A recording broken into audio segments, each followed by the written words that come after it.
Hi,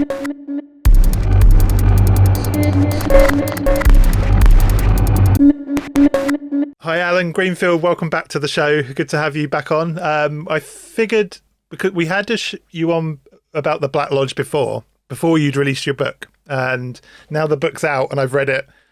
It feels like we didn't really cover a massive amount of ground in the last time, obviously because I assume you wanted people to read the book first. But let's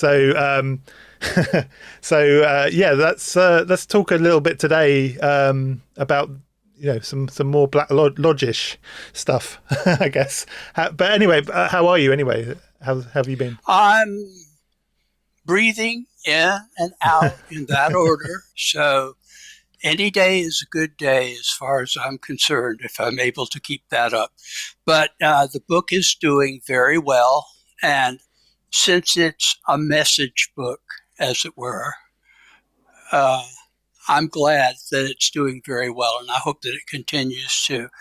It's the third in what was always intended to be a trilogy, which starts with Secret Cipher, the Ufonauts, and then 10 years later, Secret Rituals of the Men in Black, and then there's the combined edition of that, which was my current publisher's idea. I thought it was a shot in the dark, but it turned out it has been a very popular version, primarily because of my friends, the Newkirks, talking about it in Hellier and other places.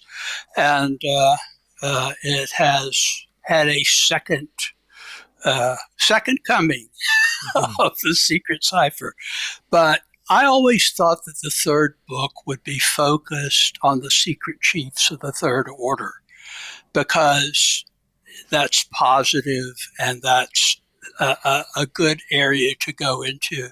But I don't know, for my impression is the times in occult circles, but in far larger circles, have turned rather dark.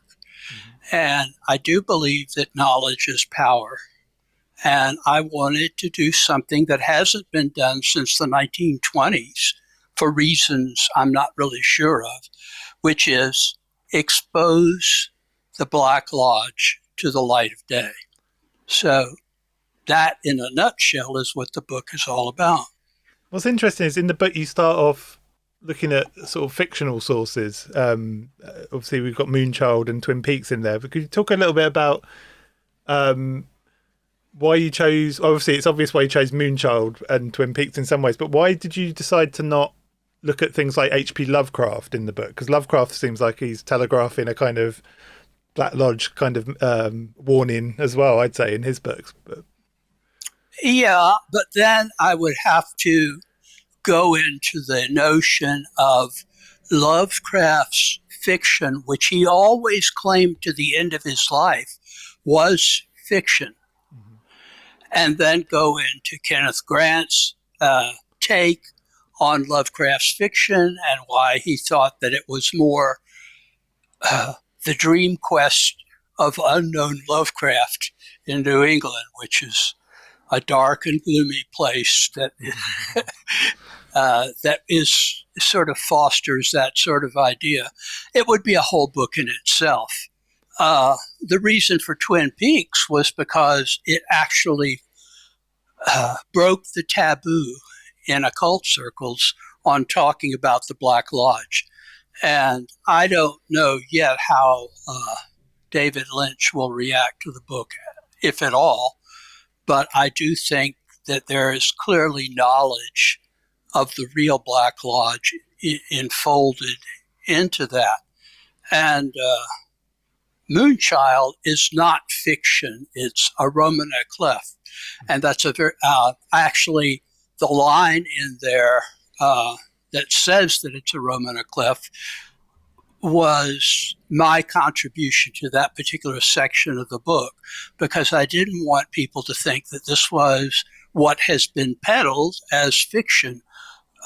One of the Simon If stories, Crowley's attempt to outdo Sherlock Holmes, which would have been appalling to Arthur Conan Doyle, but it probably was appalling to Conan Doyle if he I don't know the timing there, but in any case, because it was a Romaniclef and because I know who each and every person personified in there actually was, I think it's a valid approach to how to deal with the Black Lodge magically and maybe personally as well. So I Grant wanted sort of that did the same included. thing, didn't he, with his sort of fictional writing?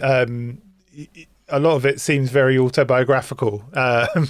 Yes. And it seems like it's a good way to sort of hide things you don't necessarily want to say directly, isn't it? You sort of hide it in fiction. Oh, well, there's a lot of that. I mean, well, Talbot Mundy was a pen name, but Talbot Mundy wrote The Nine Unknown, which is basically the Eastern version of the Black Lodge, which is all the same thing. The Black Lodge is not a term that people in the Black Lodge or beings in the Black Lodge use about themselves.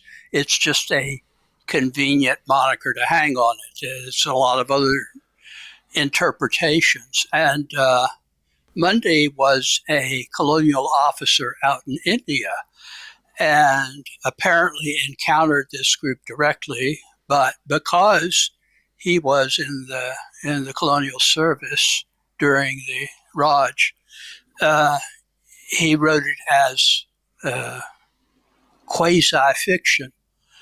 But I didn't cover Talbot Mundy in the book, but his presence was certainly felt there. And that goes back to a tradition in India going back to, I think it was the Emperor Ashoka, which goes back to, 2,000 years, roughly speaking. And this is a worldwide phenomenon. And should I go into the definition of secret chiefs and the Black Lodge, or would your audience already know that?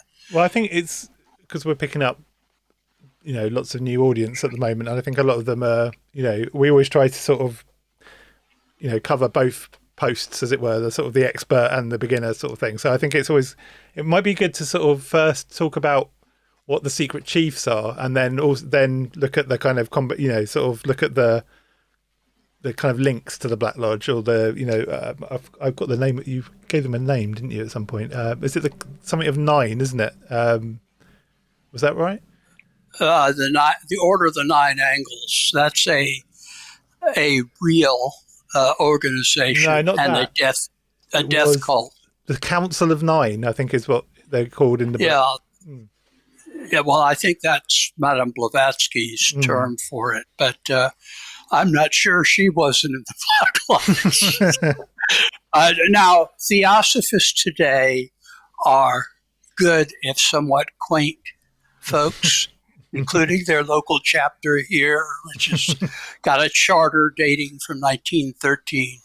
So I don't, say that that's carried over to modern times, but the origins of the Theosophical Society and its unrelenting war on the Hermetic Brotherhood of Light, which is essentially P.B. Randolph's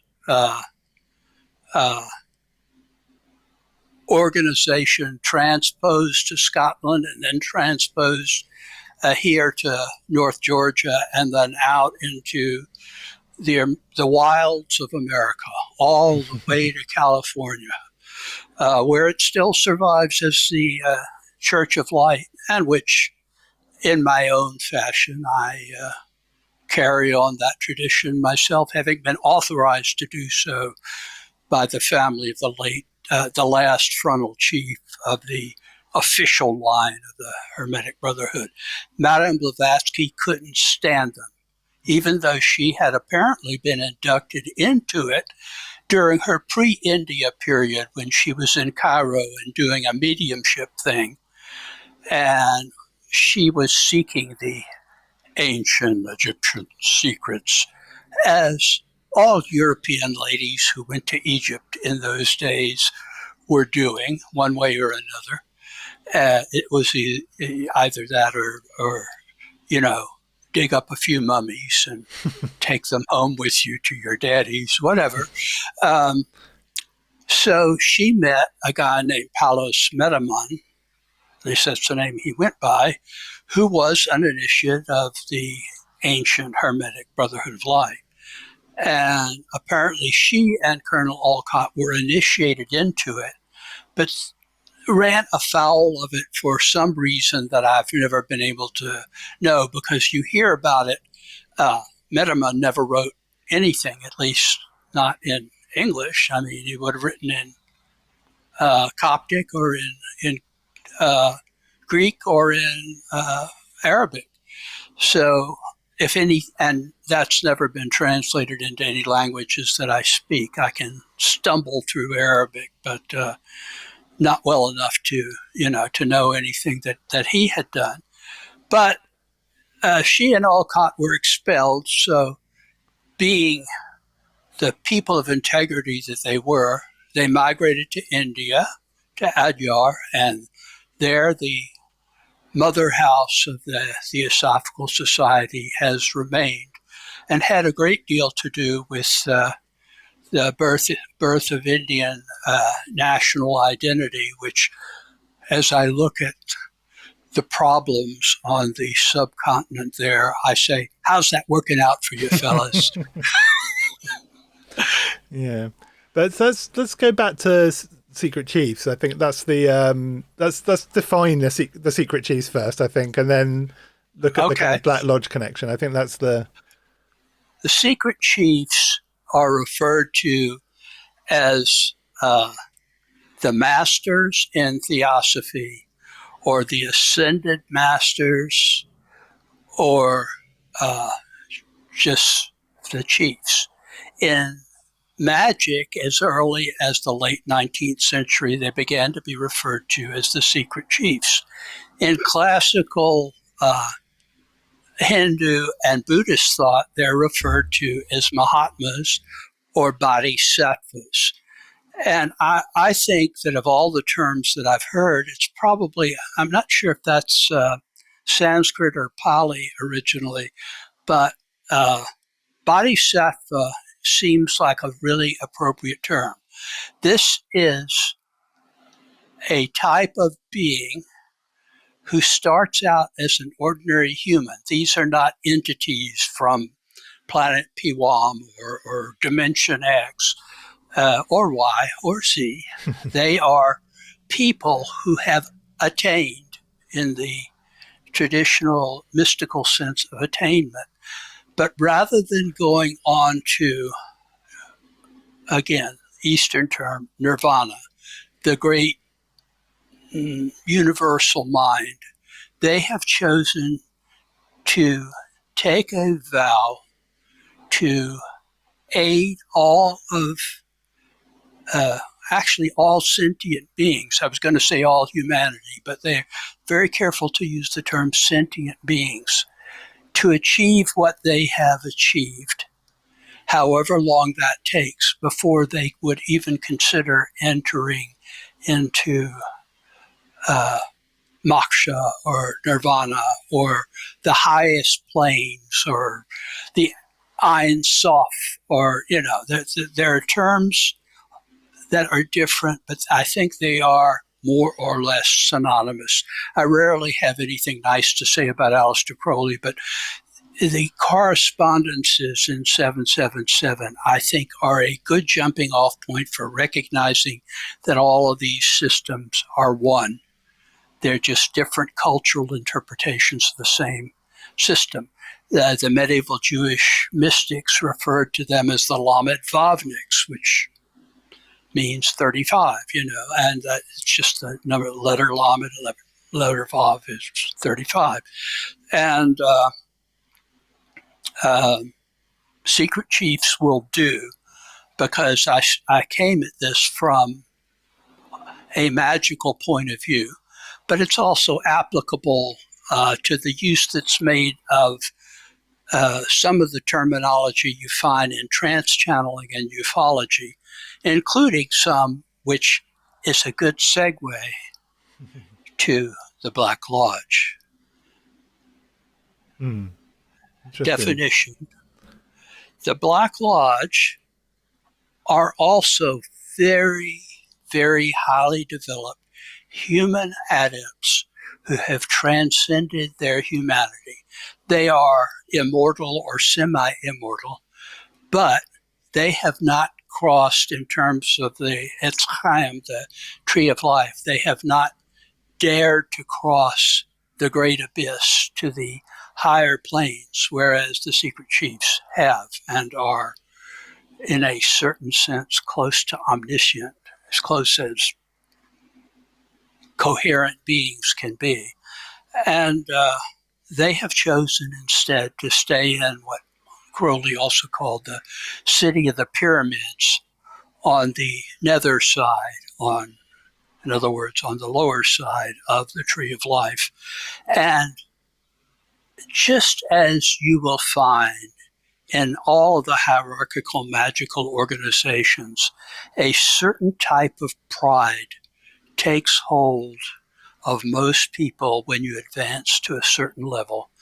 And while it is your duty to advance others, there's the duty in the AA, so-called, is pretty clear. You can't advance until you advance your immediate student, although they get around that a lot in the various configurations, none of which I think are, lineally descended from the original.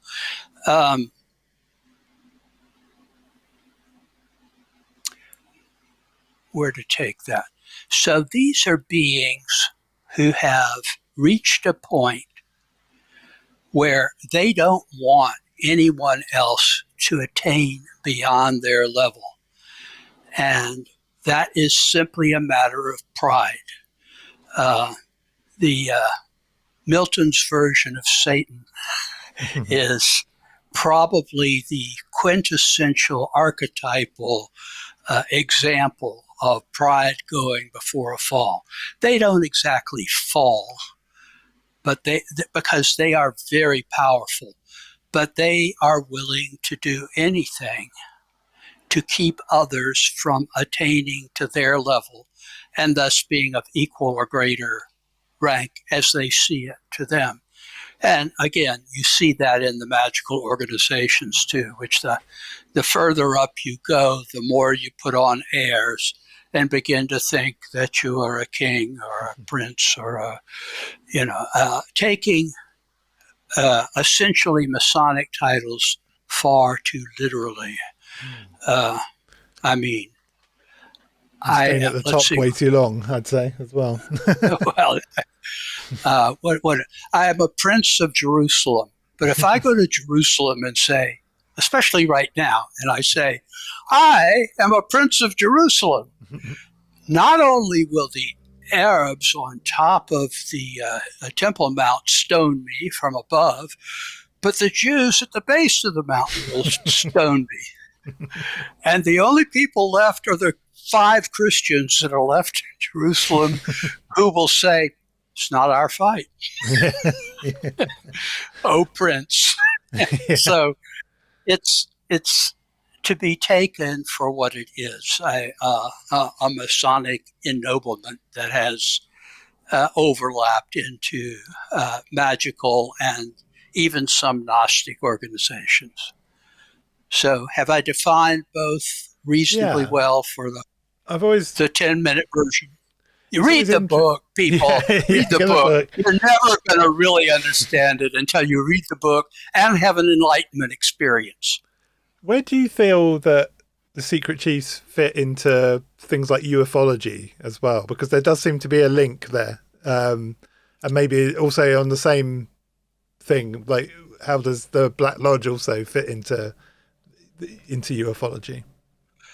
The secret chiefs have, apparently, judging from effect to cause, they have something the equivalent of the Star Trek non-intervention notion that they won't interfere with civilizations on any kind of broad basis. But they do now and again tilt human history through sages. I don't want to use the term savior because that term has been corrupted in Christianity as a single being. And the fact is, the term is derived from the Hebrew term Mashiach, Messiah, which means an anointed one. And there are lots of Mashiachs and Mashiach claimants throughout history. So going back to remote biblical times, it's not a personal identity. King Arthur is the quintessential Mashiach. I'm sure that will upset lots of both devout Christians and devout pagans. I mean, it's just, that's not the way the mythos has gone. Robert Graves would have approved. I'm hearing from him now. He's channeling, yes. He can't say that to me. Okay. He's a rude bastard. He was always a rude bastard. Even when he was alive, he was a rude bastard. Okay. So, I, Claudius, was not a great book. Okay? Okay. So, all kidding aside, I hope, I think you will find that in ufology, there is a direct connection to the earliest versions of trans-channeling UFO beings, quote unquote, from such sources as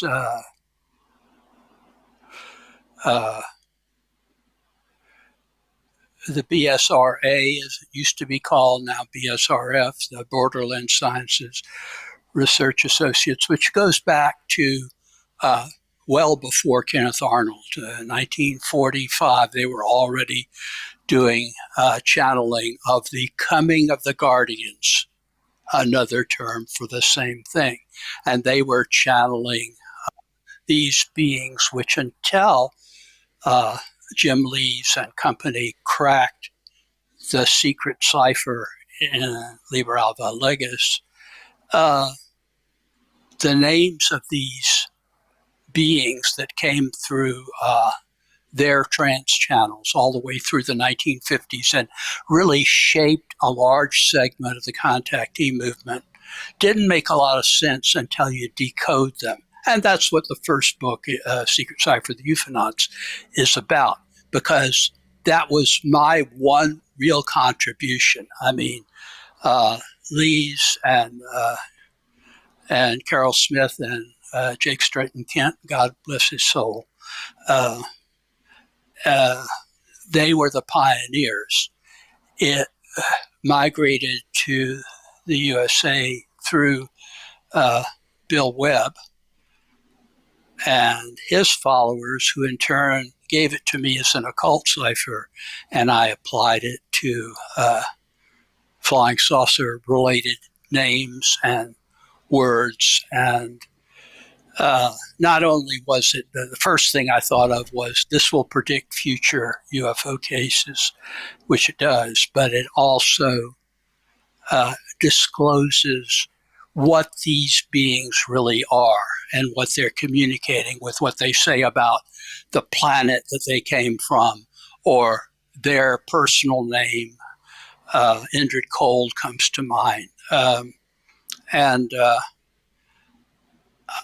that has continued, but interestingly enough, there is, and this is something we discuss in the book in detail, because the book is about the Black Lodge specifically. And the secret chiefs are only taken as a given. The Black Lodge uses certain trance channels and has, at least since the Vril Society which was formed pretty much at the end of World War I in Germany and was the springboard for many, many movements, some more evil than others.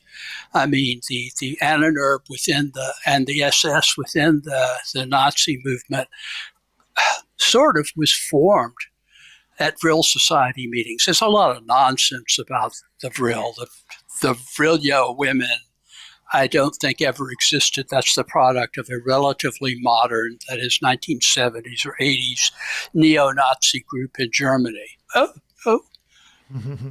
come and get it, guys. I have a katana next to my door. Okay, so...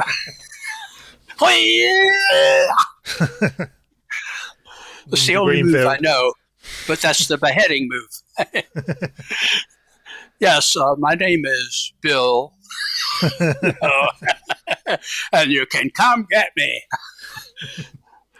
if you can find me. They were going to get me. They would have gotten me long before I did all this stuff, because now it has filtered out.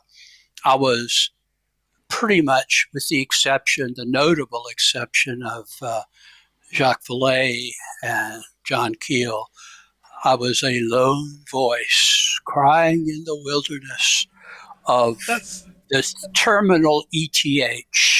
That's interesting, because I was going to talk about Keel and Passport to Magonia.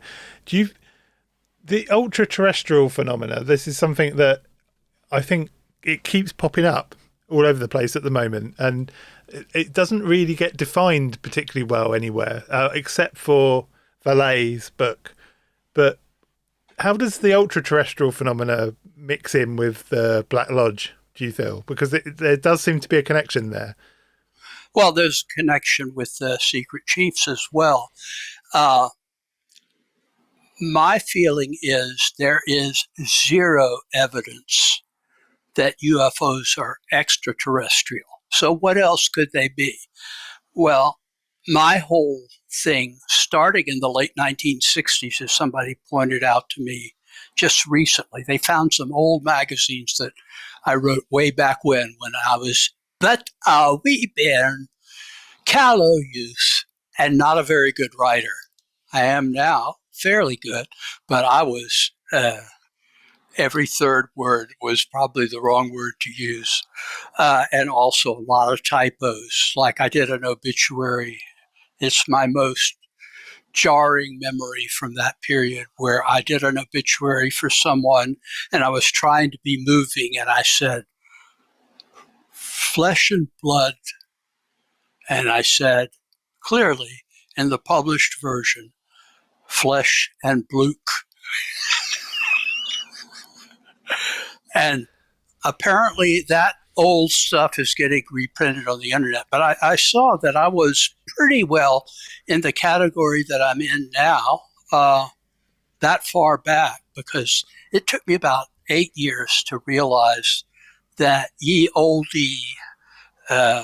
extraterrestrial so-called hypothesis is a leap of faith, really. No UFOs have ever been seen coming here from other planets, unless you count Oumuamua. And I mean, that would possibly, that is something from another civilization. More likely it's a natural object from way out there in the ether. So UFOs are seen on or near the Earth, or under the water, or beneath the Earth, if you subscribe to the Shaver stuff, which I tend to. So I don't think the Earth is hollow, neither did Shaver, by the way. And I don't think there are cavern cities under the Earth, except Agartha and one or two other things that they're not established fact, but I mean, there have been numerous witnesses to them, including Alexander David Neal, I think, and who was that guy that we don't know who he was spying for. He was spying for Russia, spying for America, spying for Germany, maybe all of them. Some people are very eclectic in their work. What was his name? The then Vice President of the United States was a big fan of his.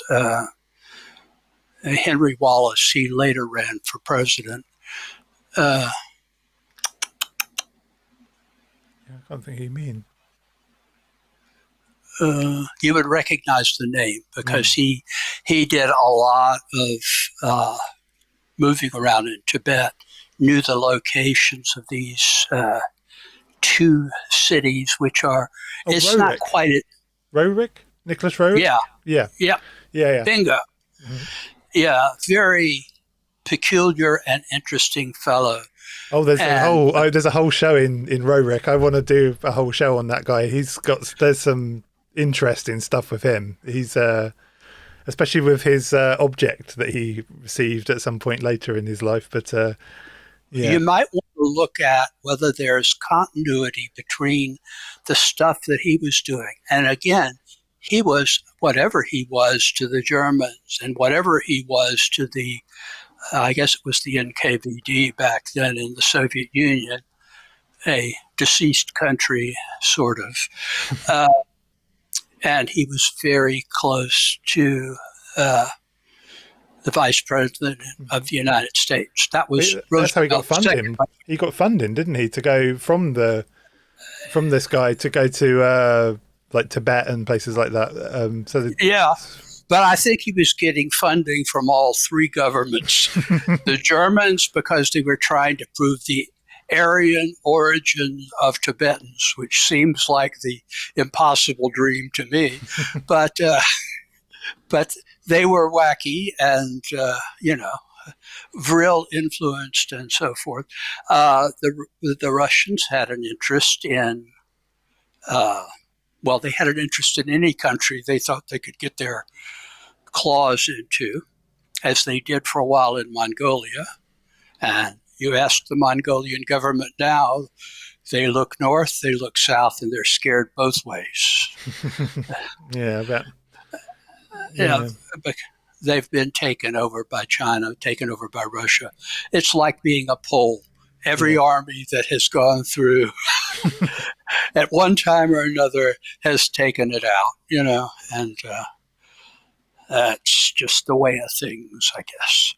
But Roerich knew these places, and one of them was associated with high lamas of both schools, the black school and the white school. Crowley maintained there was also something called the yellow school, but I've never quite understood that distinction. I think that maybe he was, hitting the crack pipe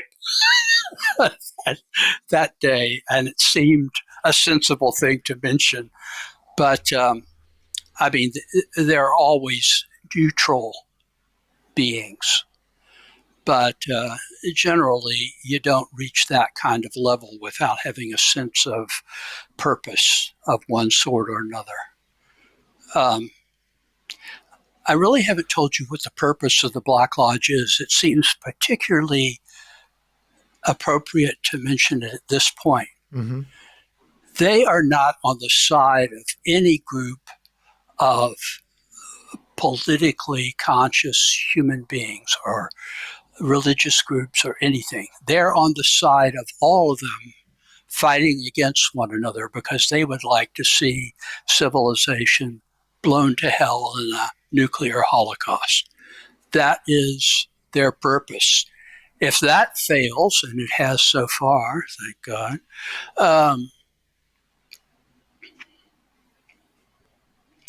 they have some hope that I wouldn't say that the sun would go supernova.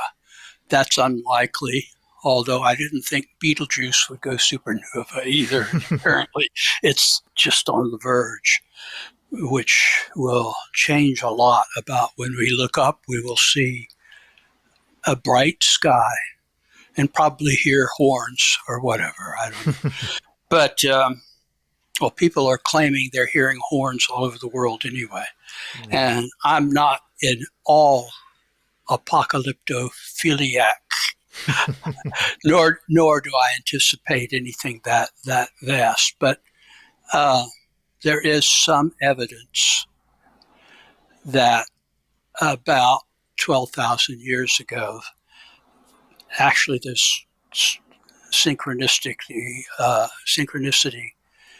with something I read today, that there was a solar storm of all storms that occurred about 12,000 years ago, and which some informal luminaries maintained basically changed the entire world, brought on the Younger Dryas period and the end of certain types of animal life, similar to what happened to the dinosaurs much, much earlier.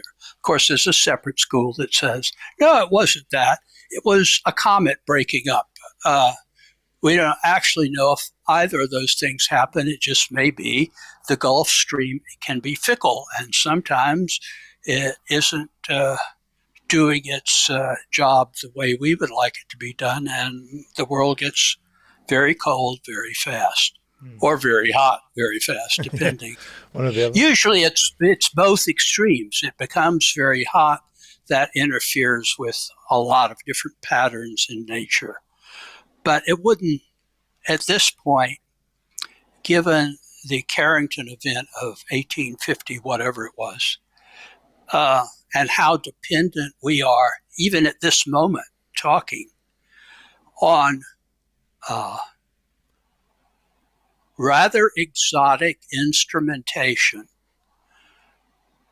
that is vulnerable to cyber attack, let alone the sun just, radiating enough of a coronal mass ejection to basically fry all of our computers, all of our communication systems, and put us back a lot further than pre-internet. It would put us way back. I don't know. It might not be altogether bad, because I think it would also make modern warfare less than practical. Yeah. Have to go back to stones and bones and the occasional sword in the stone, So, But do you feel you're talking about like kind of chaos, essentially, like the Black Lodge?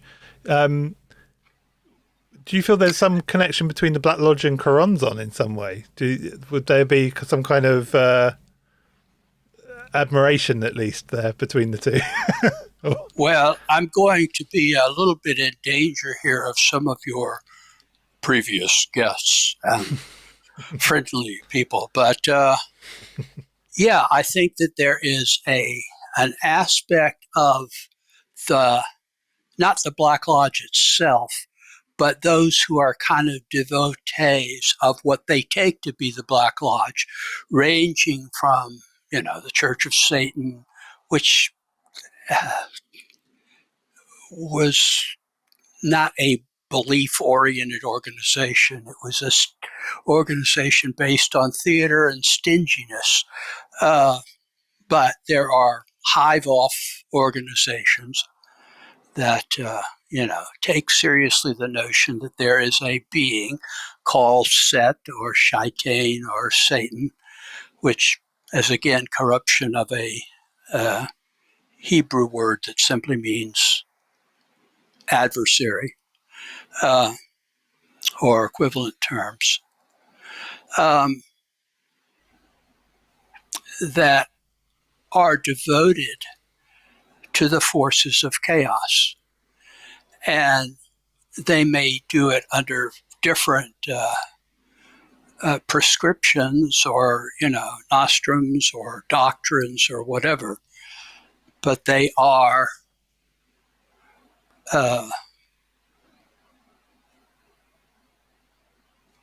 well, I think I can say it that way. Choronzon is not the correct way of pronouncing the name of the Lord of the Abyss, but to name it is to invoke it, and I choose not to because I did once early in my magical career in the early 1970s, and I was really out of my class there and would probably be right now. I'm certainly not testing it. The Black Lodge as such would look at Karanzan or Satan or Shaitan or Yog Sothoth or any of the various incarnations, including, interesting enough, the demon Ashtaroth, who seems to be one of the channels who channels peace and light to from Ashtar command, and everything is going to be fine, and is clearly an aspect of a very ancient Black Lodge tradition, going back at least to Babylon and probably back to Sumer, and maybe beyond that too. There's some speculation now that the Sumerians arrived from the then disintegrating civilizations in India, and that actually it fits their own mythos of how they began. You know, that they came from the sea, and although much later, the Aztecs had the same myth. You know.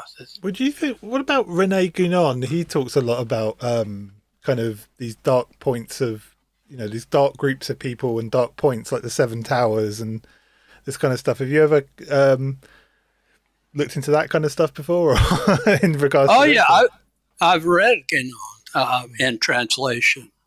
My French is high school. Oh yeah, mine's not great either. Luckily, they've been translated. You can buy them. I can English order now. food in Marseille. That's about it. He certainly seems to be someone that was sort of telegraphing a Black Lodge type scenario early on as well. Again, using different terminology, but he certainly seems to be someone that was very keyed into that kind of stuff and was, he was an interesting. He's someone I've been reading a lot more recently. He's kind of an interesting chap. Very useful information, and he was well informed.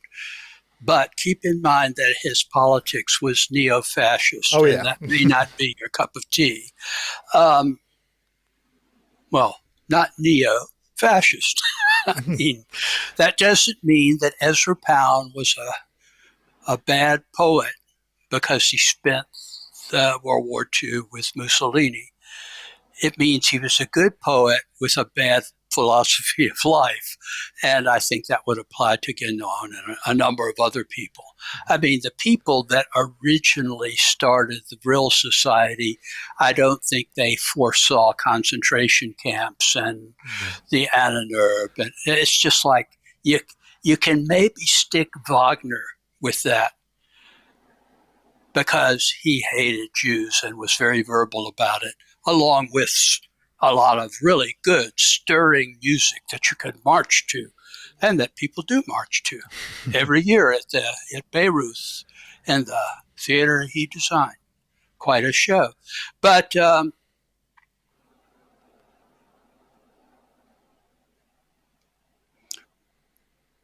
what people need to be aware of is, just as there is a good deal of contactee, trans-channeling, UFO lore, and the presence in field research of synchronicities which guide really good field investigators like the Newkirks and company, not necessarily where they started out to go, but to really, really interesting places. One can even use the secret cipher, the Ufonauts, against the text of Liber Al to communicate with the secret chiefs. I don't do that myself, but my publisher does. And the outcomes are quite coherent and of the type that, to me, is self-validating. But on the other hand, you have William Dudley Pelley and his equivalent of the Hitler Youth, the Silver Shirts. Well, they weren't all that young. A lot of them were ex-Klansmen and all that. But they had thousands of members, and they kind of did a spiritual trans-channeling thing on the side. But their main thrust was to promote a Hitlerian philosophy for America. And when America entered the war, he got put in the slammer. And just like Hitler, when he got put in the slammer, he wrote a book. And the book that he wrote, I mean, what are you going to do when you're in jail and you're a prophet without honor? So he moves from the Silver Shirts to what he calls soulcraft, which is identical to UFO New Age trans-channeling, except that what's getting channeled is America shouldn't get involved in the affairs of Europe and blah, blah, blah, blah. And unions are a great sin and they should be opposed, blah, blah, blah, blah. In other words, fascism from outer space, although it's coming from his mouth. And to bring it home, one of his acolytes was George Hunt Williamson, who also was an acolyte of George Adamski, who I have on the word of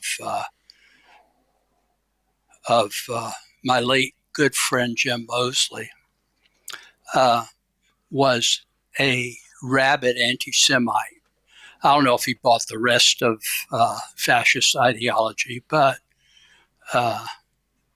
he did fight for the United States in World War I, which is how he got buried with honors at Arlington National Cemetery, which is somewhat unusual for a UFO contactee. I think he's the only one. Gray Barker took a picture of his grave in such a way that all the other graves seemed to point to George Adamski. The one thing in the book that really struck me was you talk about the 3 black schools, I think it is.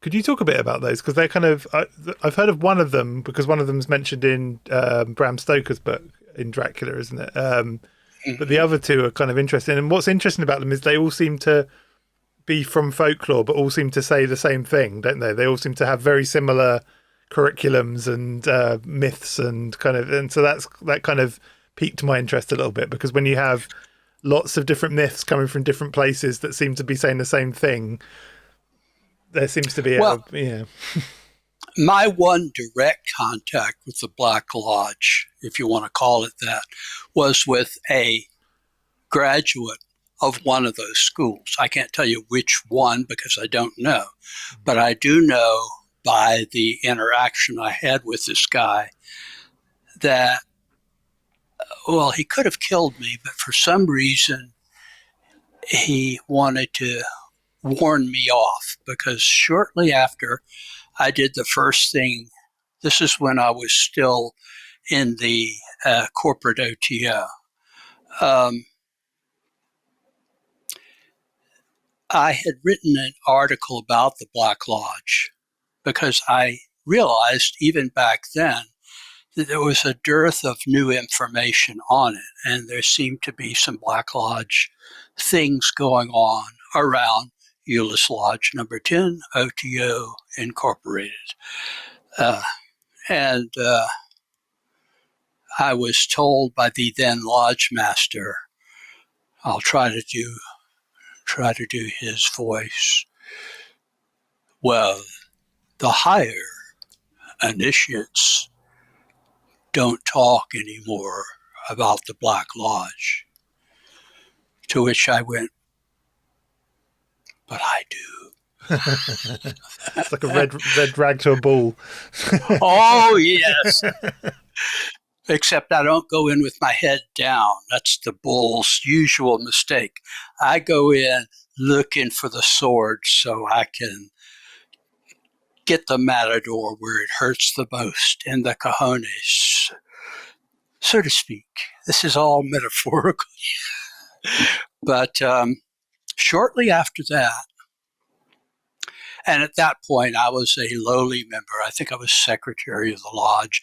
And the official greeter, when new people came in, was an open house all the time at Euless Lodge. It was my job to greet them, invite them to a Gnostic Mass, make them feel comfortable despite the fact that everybody in the room was a raving lunatic and drug addict and all. But I wasn't, and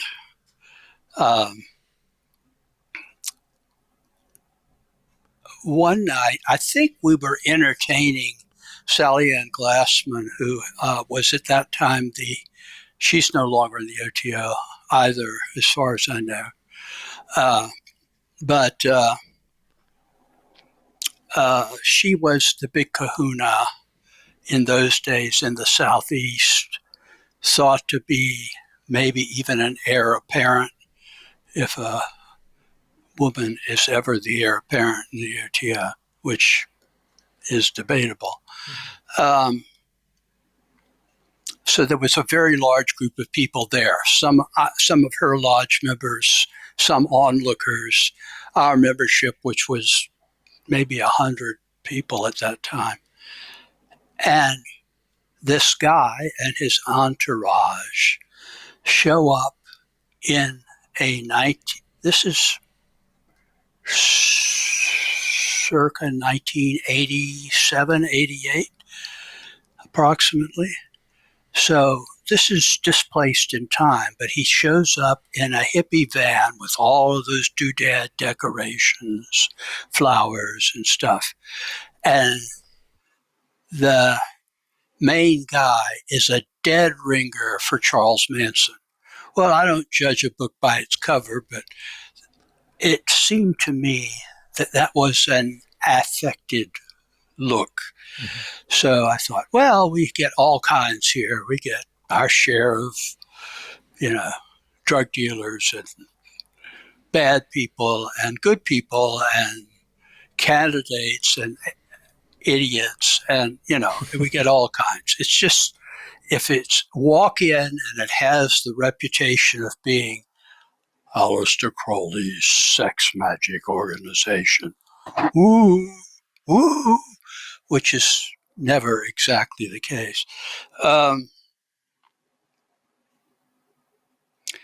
They used to say sex, drugs, and rock and roll, to which I said, oh, there's no rock and roll in the OTO. Or the guy who came in, he's now deceased, so I guess I can mention his name, Joel Love. And his first time there, he became a member.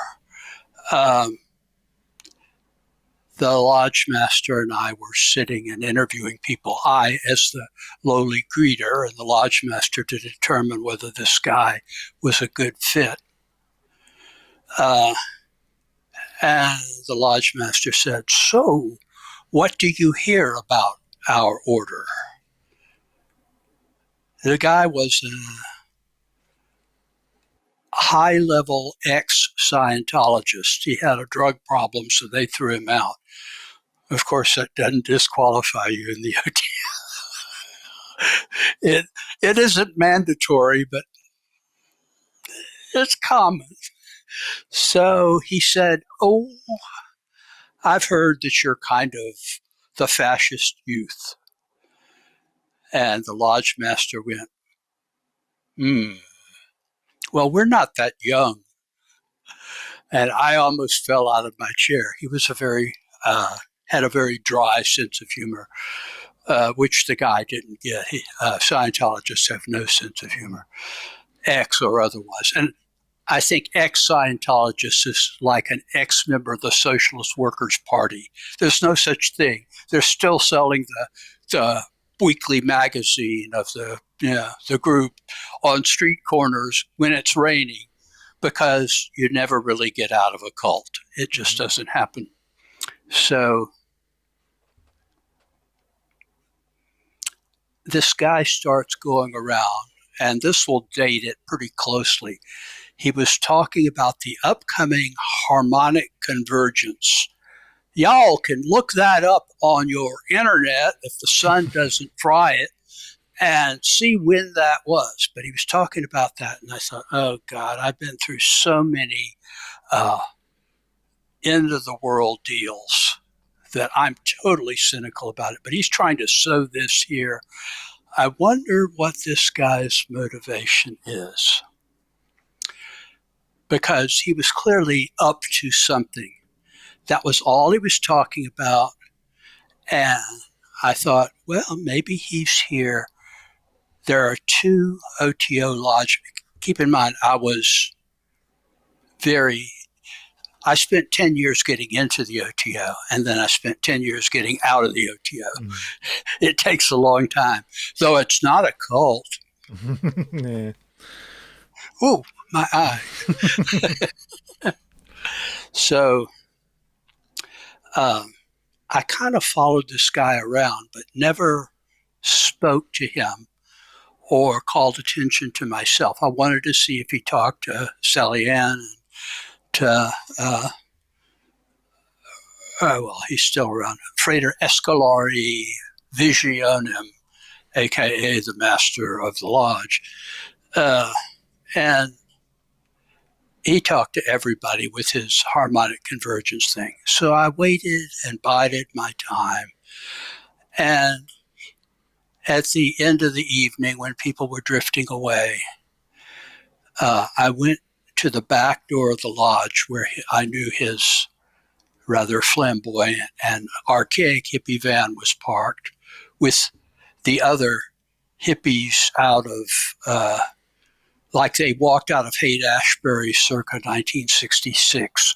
I mean, it was, somebody had read Ken Kesey and brushed up their stuff. So I thought, maybe I can get in one shot here.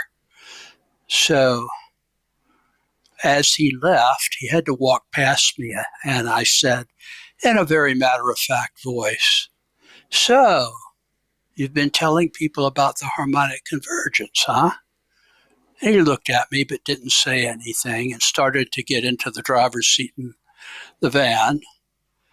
The door was open, so before he could close the door, I said, of course, your day of reckoning will be April 14th, 1997. Now, that wasn't the date that I pulled out of my instrumentum, but it was a random date meant to do something, and it did. He had one foot in the van and one foot out, and he stopped, and he looked back at me, and I saw fear on his face. And I thought, I scored a point with somebody that clearly had very dark intentions. And they drive off, and I thought, well, I'll never see him again, because clearly he's making the rounds. He may show up at William Blake Oasis or something, but I didn't give it any more thought. Fast forward to the following summer, and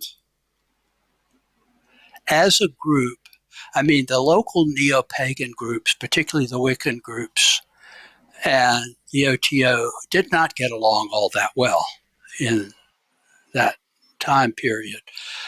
But there was something, I had a little bit to do with it, called the Spiral Gathering, which went on for years and years. Not to be confused with the Spiral Gathering in Britain, which I think still goes on, or did for many years after that. It was held every year in the summer at Hard Labor Creek State Park, Georgia. So, strange name for a park. Well, probably because at one time it was a place that they took chain gangs to. That's history of Georgia 101. And that was not so far back that I don't remember the tail end of that period. So somebody from the organizing committee invited us to do a Gnostic Mass publicly there. Well, we had that thing, and I'm sure people who are members of the largest branch of the OTO, the ex-OTO, thee and me and lots of other semi-enlightened beings. A Gnostic Mass has one of its requirements that you take communion at the Mass. And since this was an event that drew several hundred people, that was beyond our capacity at that point. So we worked out something. Probably the lodge master called one of the higher ups, probably Breeze. And I'm just guessing this because I wasn't on the inside at that point. And somehow or other we got the okay. Or alternately, the lodge master simply, this was in the day when there weren't a lot of OTO bodies. So each one was a kind of a barony. And the structure of the OTO on paper was centralized. But the structure in actuality in those days was feudal in nature. And the local baron basically was in charge. And it was very rare, if ever, that you got a visit from, an inspector general, of whom there may have been 5 in the country. There were none in the Southeast. I was the first, and the late Jim Wasserman was the second. And one of my students is now the Sovereign Grand Inspector General and most wise sovereign of the Rose Croix chapter, etc., etc., etc. So what we worked out was we would perform a celebratory Mass where people could just watch, and only the members of the lodge would actually participate in it. But we always did a non-barbarous country Mass 100% of the time, except once Jim Wasserman visited and he kept the priestess, clothed not as the heavens, but like as the heavens, covered up with Elon Musk's satellites. So we did that, and then we invited people who wanted to take communion to come to a closed Mass in one of the buildings on the property down there at Hard Labor Creek State Park. And at some point during the weekend, I see that guy, Charlie Manson 3 or 2 or whatever. And I had already established that Manson hadn't escaped, because after I saw him, I thought, this is too close, so maybe the guy got out. I mean, it wouldn't be the first time he had come to an OTO lodge. So talk about black lodges. In any case, I was cautious, and I thought, well, most of the members of my lodge, the only one in the Southeast, east of the Mississippi River at that time, and quite successful in terms of recruiting people, if you want to call that successful. Everybody else here is from some Wiccan or other neo-pagan groups, except for Bill Siebert and his little group of people that Grant had expelled from his version of the OTO. They were there, and they were having very little to do with us. So they were sort of, visitors from far away. We'll just see what this guy is here to do. Because something is going to happen that will validate. At that time, I would not have used the term synchronicities to validate, but I do now. If you think something is going on that is outre and high strangeness, and then a series of synchronicities happen, I regard that as the moral equivalent of the secret chiefs whispering in your ear, follow the synchronicities, you will be well rewarded. We promise. Would we lie to you? Yeah, but, it's not. So anyway, we had a common dining area. Siebert and his group would not sit at the table with the corporate OTO people because we did the will thing, and he would not do will with us because he was a purist of the Grant School. And actually, I have, as time has gone on, I have more in common with them than I have with the corporation. But be that as it may, being a snob is not good ever. So the guy is at the dinner. So I make sure I'm not sitting anywhere near him and that he doesn't get near any of the food that I'm eating. And at some point, he hits a gong or something, he and his associates, and says, okay, we're doing a lottery, a sweepstakes. Everyone who wants to participate can put $1 and their name in. Oh, you give him $1 and he gives you a piece of paper to write your name on. And at the end of, on the last day, or the day before the last day of the event, he would draw one name, and the person whose name got drawn would have a naked slave bring them bring them breakfast in bed as a reward. And the money that we have accumulated, and here's the key, will go to a cleanup of Mount Arabia. Now, Mount Arabia, in those days especially, was a practically unknown location. Even people who lived around it didn't know it was there. But I had been going there since I was in primary school. I mean, we went on a field trip. I was stuck on the place, so I kept going back.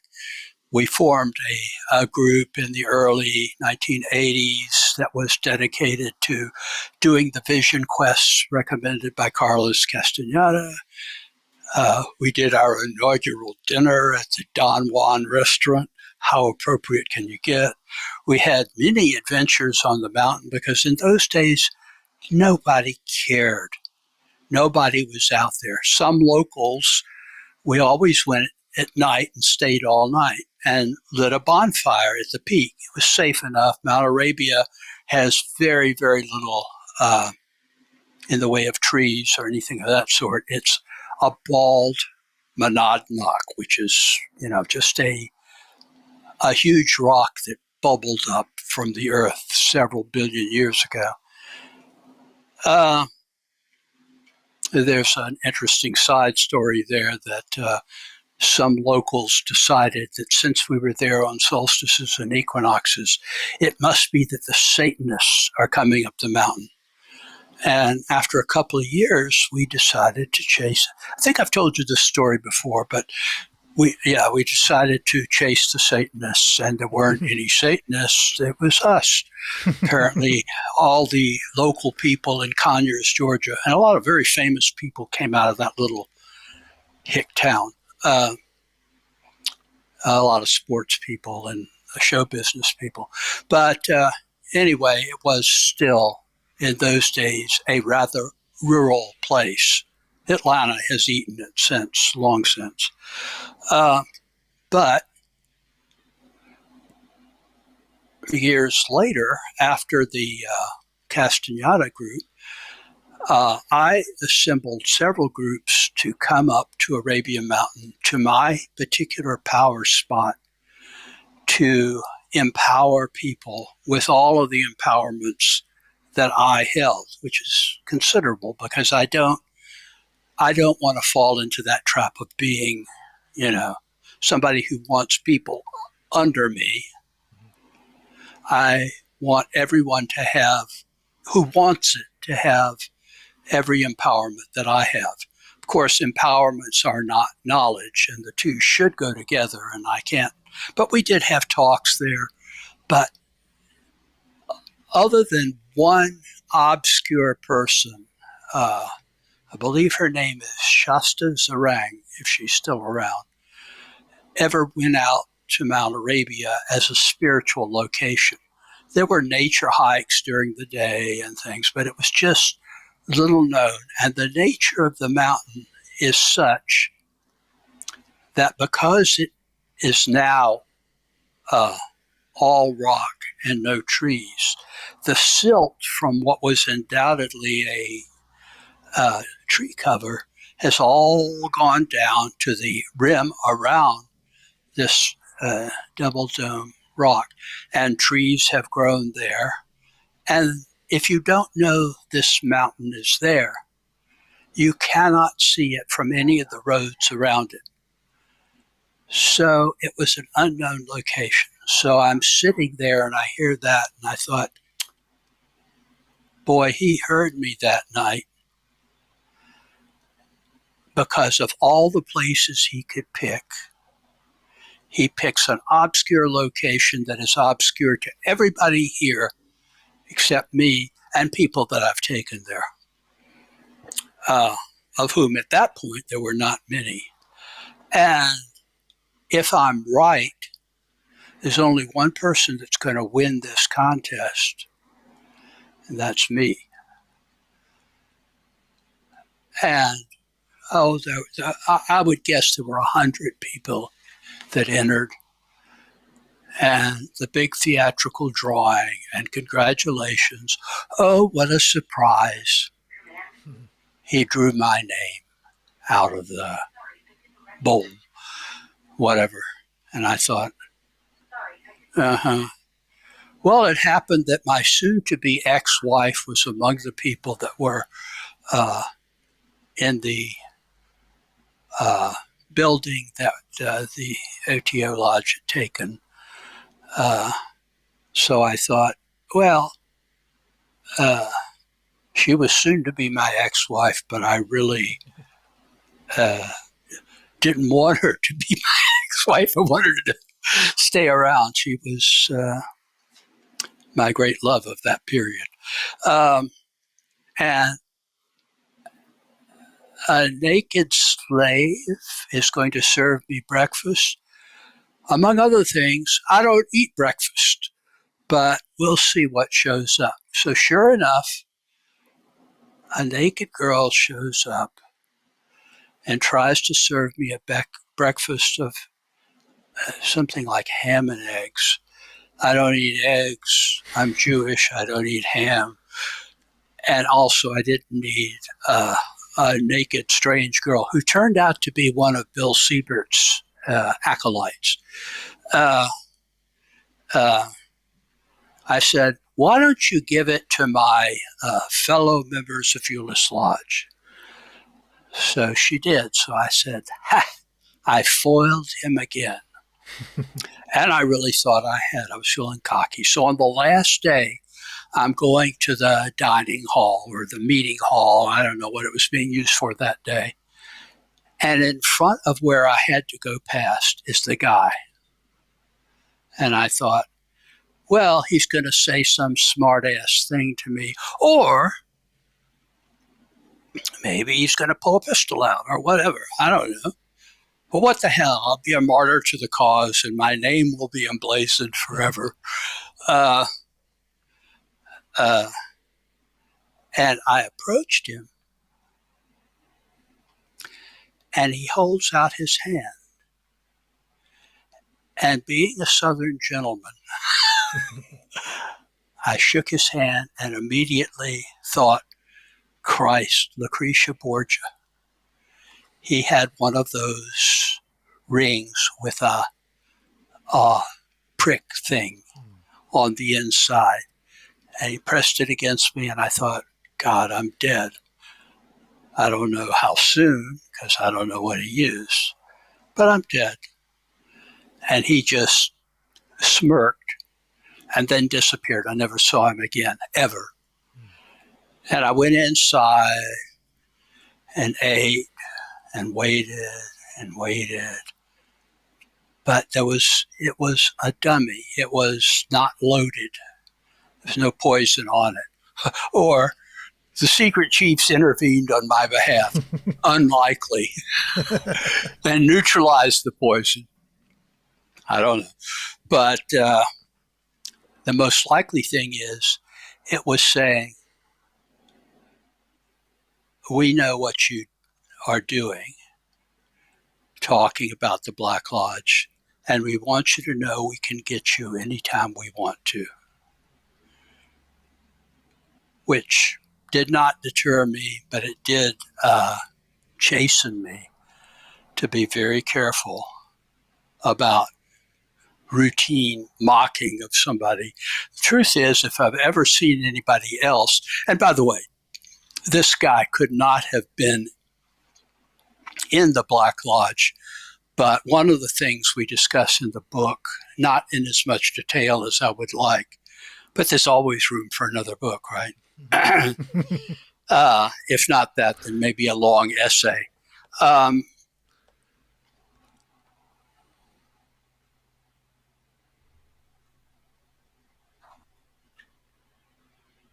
Some things are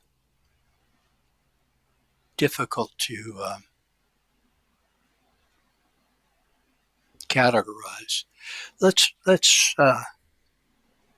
me back up a little bit here. The Black Lodge operates not nearly as roundabout as the secret chiefs. They're straightforward.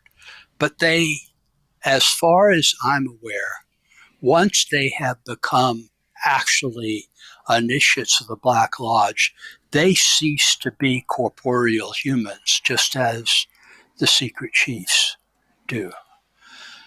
But going back to my acquaintance with Richard Shaver early in my ufology career, I think what he said of the Diro, which was his take on the Black Lodge, applies, because he always maintained that they employed dark-sided people. And when he said employed, he meant employed, as in members of paramilitary organizations, of the play-for-pay community, members of the mafia and local equivalents, triads in China, and so forth. They employ people to do their will, some of which involves killing, some of which involves kidnapping, and some of which involves setting off wars.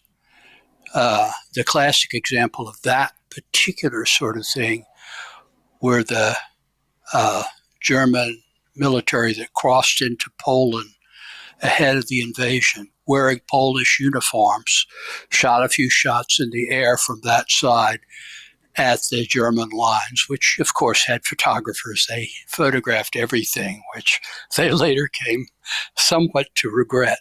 But and then they had an excuse for invading Poland. But they act sort of like that in a lot of situations. You can't blame them for everything. There's a lot of bad stuff in the world. There's a lot of good stuff too, and they don't like the good stuff. And they will intervene when it's in their interest to do so. And they seem to kidnap a lot of people. Of course, Dick Shaver said that the Diro, the Black Lodge forces, which I would say are probably not the Black Lodges we experience it, but the same type of beings probably in other realities, other membranes, in keeping with the many worlds interpretation of quantum mechanics, which is one of the wrinkles that I realized was missing from my original insight, because I was caught up in the BSRF version, which was always other dimensions. What the hell is another dimension? It could be, literally another dimension. Anyone who's read Edwin Abbott's book on Flatland knows the notion of there literally being other dimensions beyond the ones that we're capable of seeing, and therefore there may be entrances to those other dimensions. And that was in around 1900, I think, that he wrote that, so way ahead of the times. But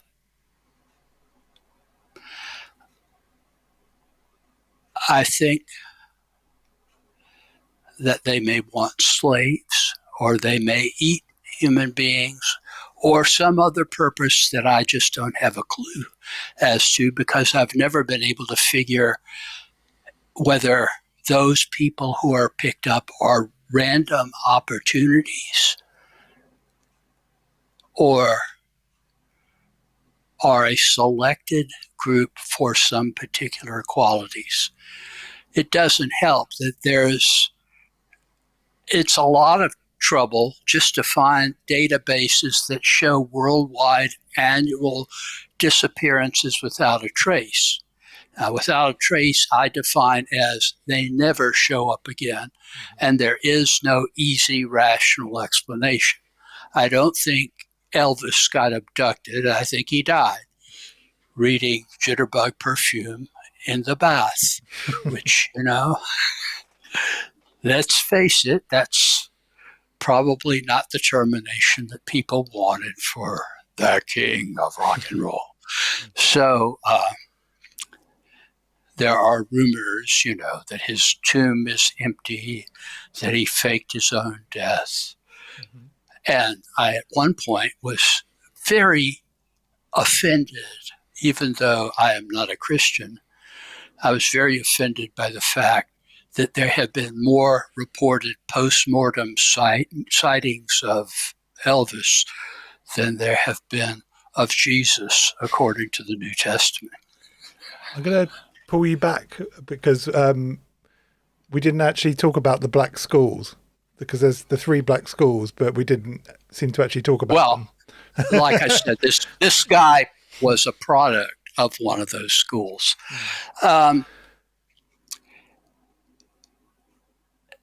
They seem to be funded by the Black Lodge with the purpose of finding people, mostly in Europe, to be fair.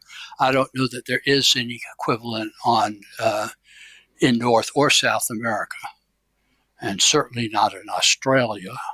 There's no Black Lodge in Australia, but Australian wines. Never mind.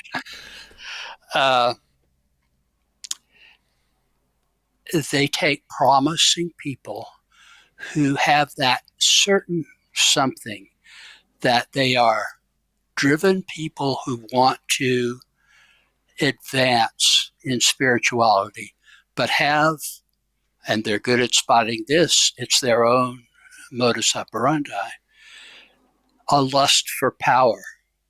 And they feel that if they enter into one of their schools, which are distinct from one another, I think we make that clear in the book, that at the end of their journey there, they will commit themselves to the Black Lodge, or whatever term they choose to use. You know, we're committed to the Lord of the Abyss, we're committed to Satan, we're committed to whatever. And there must have been defectors from each of these schools, because they were up and to a certain point in history completely unknown to one another by design, I think. You get a clue from that if you can get a hold of the Royal Masonic Cyclopedia written in the 1870s, because it talks about the secret chief's equivalent of school for promising young magi, but and where they meet and when they meet. I mean, it was just, overt. It seems that the purpose was to raise their magical level, but also to bring them into league with their purposes, so that when they attain to whatever degree they attain to, which is considerable, they will want to become, for lack of a better term, tapped by the Black Lodge. The word tap is from the campus notorious group Skull and Bones, which has its own fairly bad reputation, but also has a lot of important people that have passed through their crypt. Do you think the Clavus Inferni is the output of one of these schools, or do you think? No, I think that's from a defector. I mean, I kind of wish we had sort of had our own translation done but there's so many other things. I mean, this book is already 300 and some odd pages long, which is the longest book I've been associated with. I believe in the sudden school. That is, in my Thelemic days, I thought, Liber Al is the perfect holy book for the new eon, because people have only a short attention span, and it's a very short book. You can read the whole thing at a single sitting. So I try to stay right on point. But this book was impossible to write in less than we did, and would have involved, it would have been a 600-page book to include all of the various strands, including some translations that I really would have liked to have done. I mean, I don't have, my Latin isn't good enough to,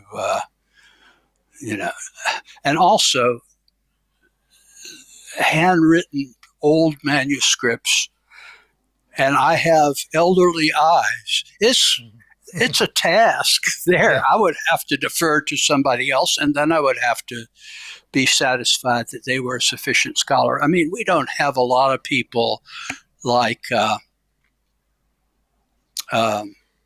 MacGregor Mathers now, who were deeply involved in the occult, but also had classical leanings. And that's like the book of the Son of Knowledge has only just been translated, isn't it? And that's been around forever. Yeah. I mean, it's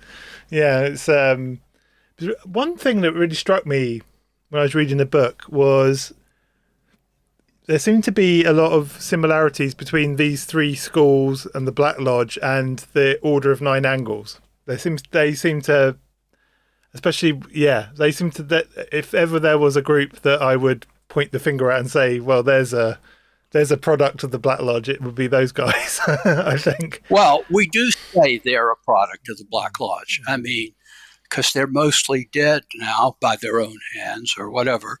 I'm not even sure that Jim Jones was not a product of the Black Lodge. I'm not even sure that the leadership of a certain Middle Eastern organization that has recently been in the headlines is not a front for the Black Lodge. And I say that because their charter says things like, we will ban all Masonic organizations and the Rotary Club. To which I said, the Rotary Club? I mean, WTF? What are you people thinking? Where are you coming from? But, I'm not going to engage in an intellectual disputation with people that I guess I would have to behead. Much as I would hate to. One thing you say in the book is the Black Lodge are opposed to certain things, and they have a sort of equal, as all things. When you talk in, especially in magical terms, there's always an equal opposite kind of. So, who are the equal opposite to the Black Lodge? I'm assuming the White Lodge of some sort, but who would you? Well, I try to avoid. I would avoid the term Black Lodge because today it has a racial connotation that isn't there. May have been for Blavatsky, but not for anybody else. And the term that was bandied around in loosely defined theosophical circles of the Great White Brotherhood. That sounds like the Ku Klux Klan. I really think that term needs to be quietly retired. I will recognize the term, and if somebody uses it, I'm not going to think, that they're talking about the KKK. But I think it would be better to refer to it as the masters or the secret chiefs or the ascended masters or the Mahatmas. There are so many terms you can use. Why use something that is going with certain people? It's going to be a trigger. Trigger, and offensive to some and hurtful to others who don't get it. Mm-hmm. But I thought, well, a lot of people certainly understand the concept black magic and black magicians, and it doesn't mean people of, Afro-American descent. It means people who practice a dark version of magic, and they come in every race, creed, color, and national origin, unfortunately. So I don't know, where were you going with that? Yes, they are the same thing. And the group that I mentioned that didn't get into the book, a kind of death cult that it probably started in France. It has that earmark, but it migrated to Switzerland where they all committed suicide. And the ones that still survived were in French Canada, and they committed suicide. So they're gone now, but clearly they were being led down the garden path, 1 degree at a time, by the Black Lodge. Is that the Solar directly. Temple? Yeah. Yeah. And I think it's not an accident that they're called that because, like I was saying, and I think we established that in the book, even the rumors about the Mount Palomar Observatory on off nights there's fairly good evidence there that there were some people there dabbling in, we'll call it, be charitable, pseudo-OTO rituals, trying to, Wicca talks about, my late friend Margot Adler talked about drawing down the moon. They want to draw down the sun. And the primary mover and shaker there was fixated on solar observations. And he was getting his ideas from his friend, the elf. He wasn't kidding or being metaphorical.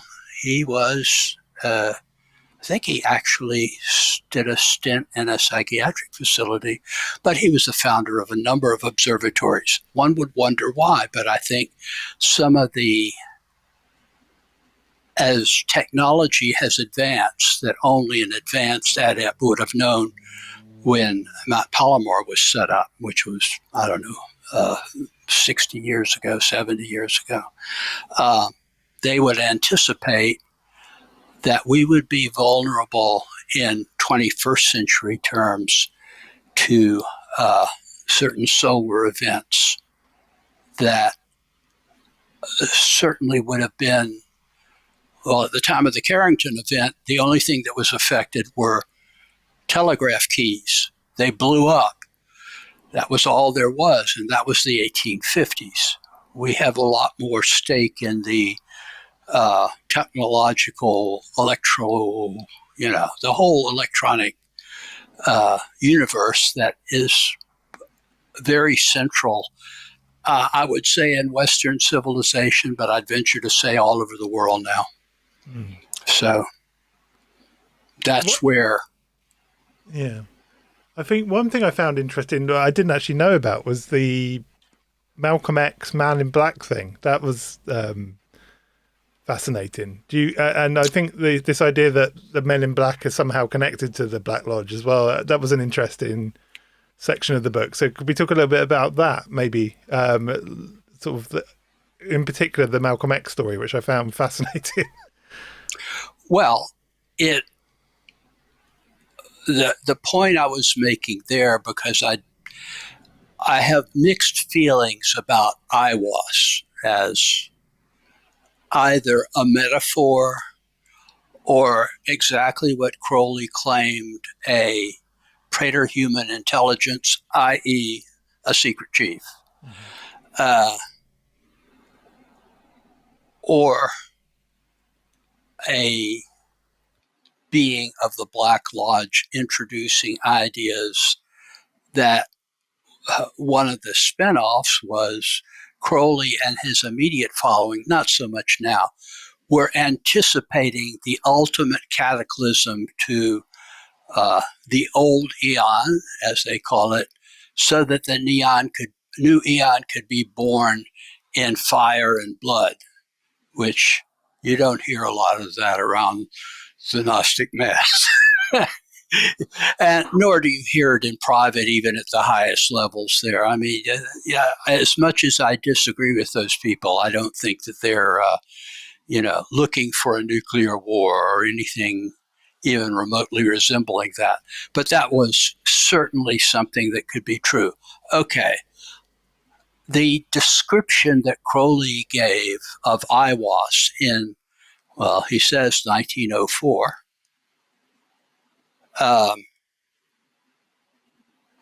we're talking about April 8th, 9th, and 10th. But the Cairo working started the same day my father was born. Make of that what you will.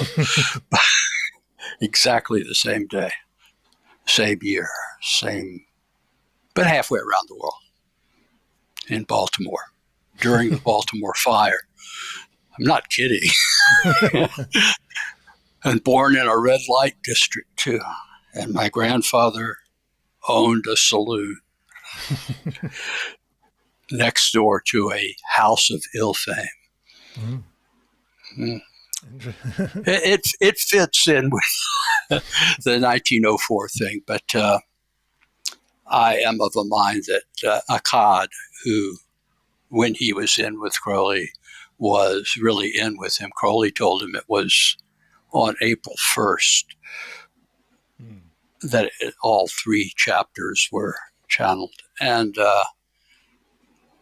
I don't know, but it does seem very interesting that despite the really good film, Malcolm X, the description that Malcolm X gave in the autobiography, which Alex Haley wrote with Malcolm X, dictating from memory, describes a being that seemed the same as the being that Crowley described as he looked out of the corner of his eye while writing the Book of the Law. Now, that could be an endorsement of Crowley as a prophet. It could also be an appropriate as Malcolm X as a prophet, or neither one. But it does seem to be a very, very odd coincidence, given the fact that I don't believe there are any coincidences. There are lots and lots of synchronicities, minor and major, but they all matter. Just like I often refer to the Fibonacci sequence.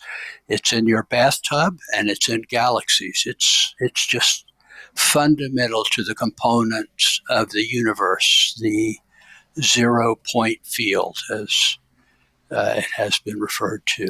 It's just that universal interconnectedness, and things get pulled out of that. So I think the key to evaluating whether it's stuff that's good or stuff that's not good is, what effect does it have? What effect is it likely to have? And, that's where we have to focus, I think. So do you think Bender also encountered the similar thing when he was warned? No. No. I think Bender, first of all, Bender, I am the first to say it as far as I know, was a magician. I didn't know it for many years because I'd never seen the photos that Gray Barker took of the Chamber of Horrors. I thought it was a bunch of Halloween decorations, and that Bender was a slightly eccentric person interested in science fiction and flying saucers who got in over his head. That was my version. And when I looked at the photos of his room, I realized this is early 1950s, and he has what is clearly an altar for conducting magic.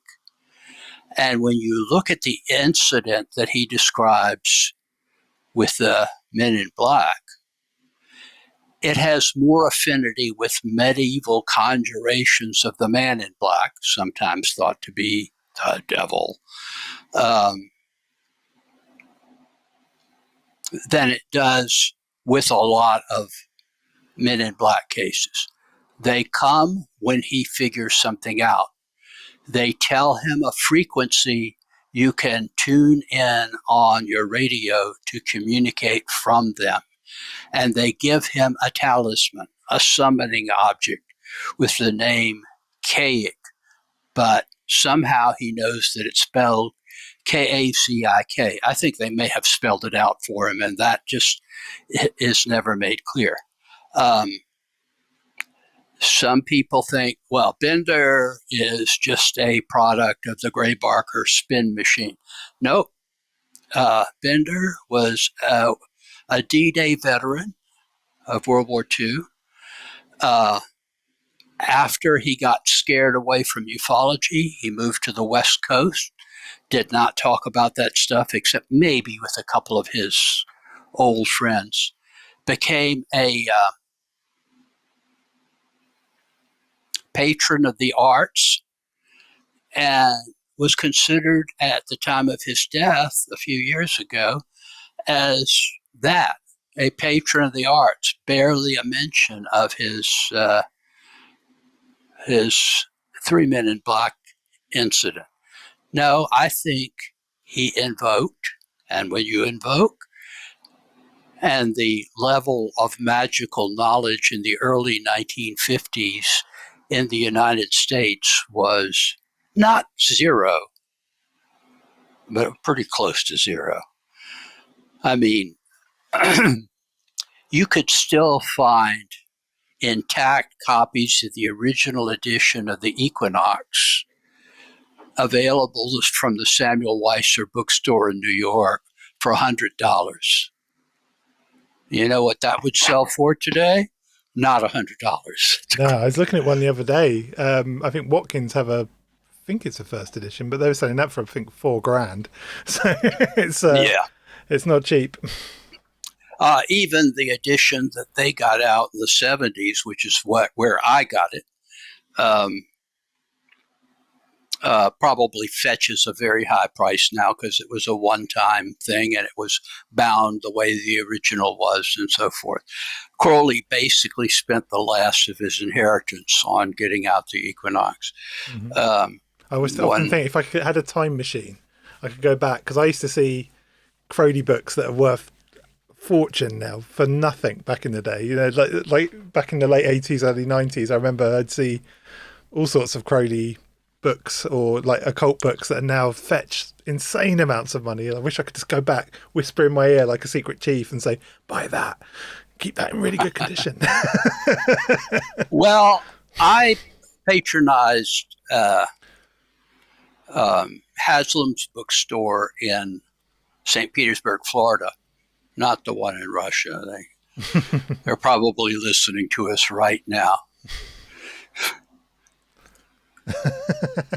Read my lips. And Samuel Weiser, because there was nothing local. If you went way out into the suburbs, there was a store that sold astrology books. That was it. The occult was not there. There were no current books, and there were no used bookstores. That's pretty much the same in England now. I mean, we've only got a few left. Well, yeah, but I think the day of paper books is unfortunately coming to a close. It won't be quick because it's not that difficult to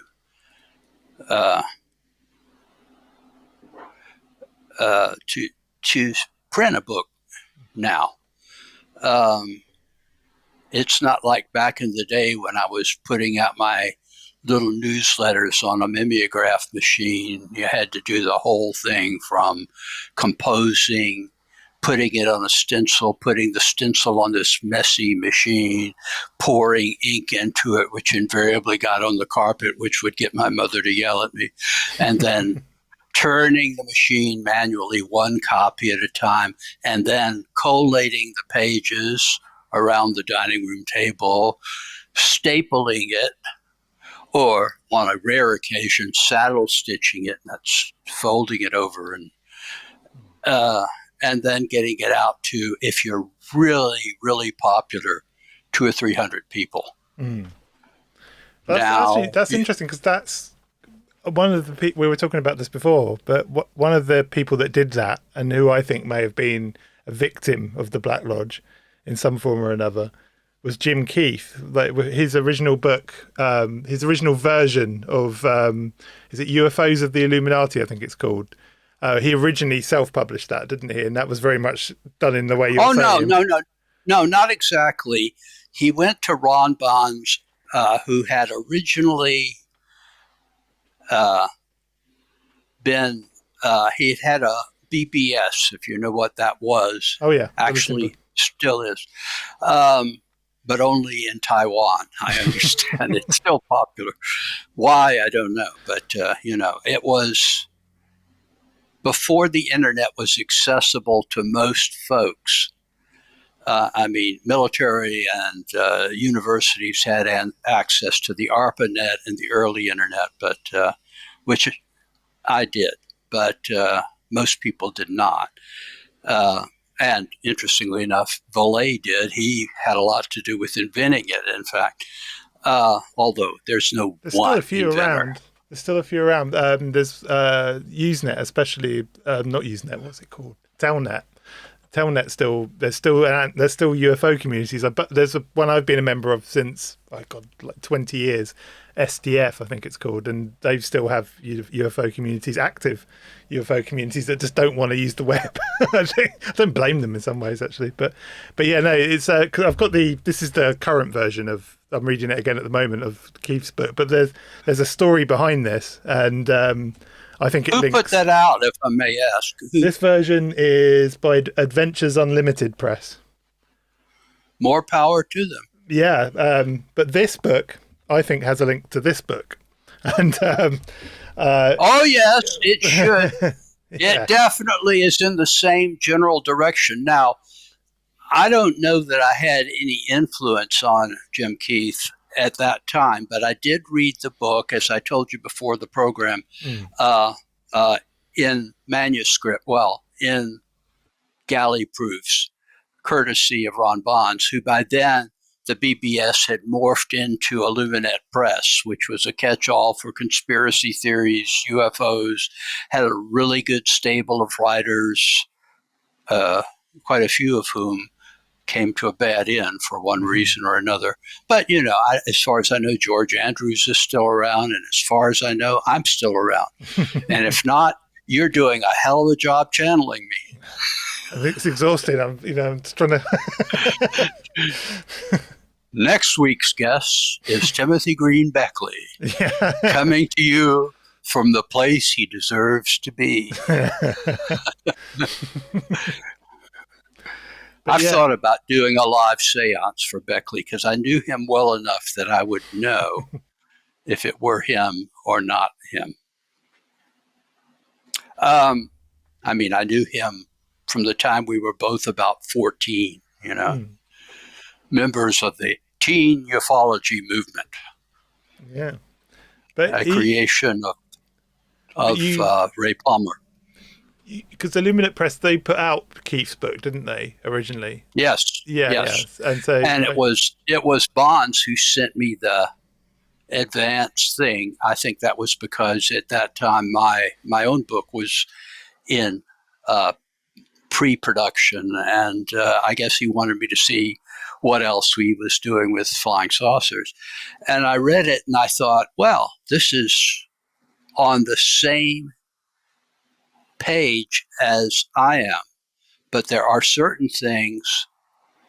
He doesn't seem to be somebody who's spent a lot of time in ufology, and it shows. Maybe I should write him a polite letter and say, well, this wasn't such and such a way, this was another way.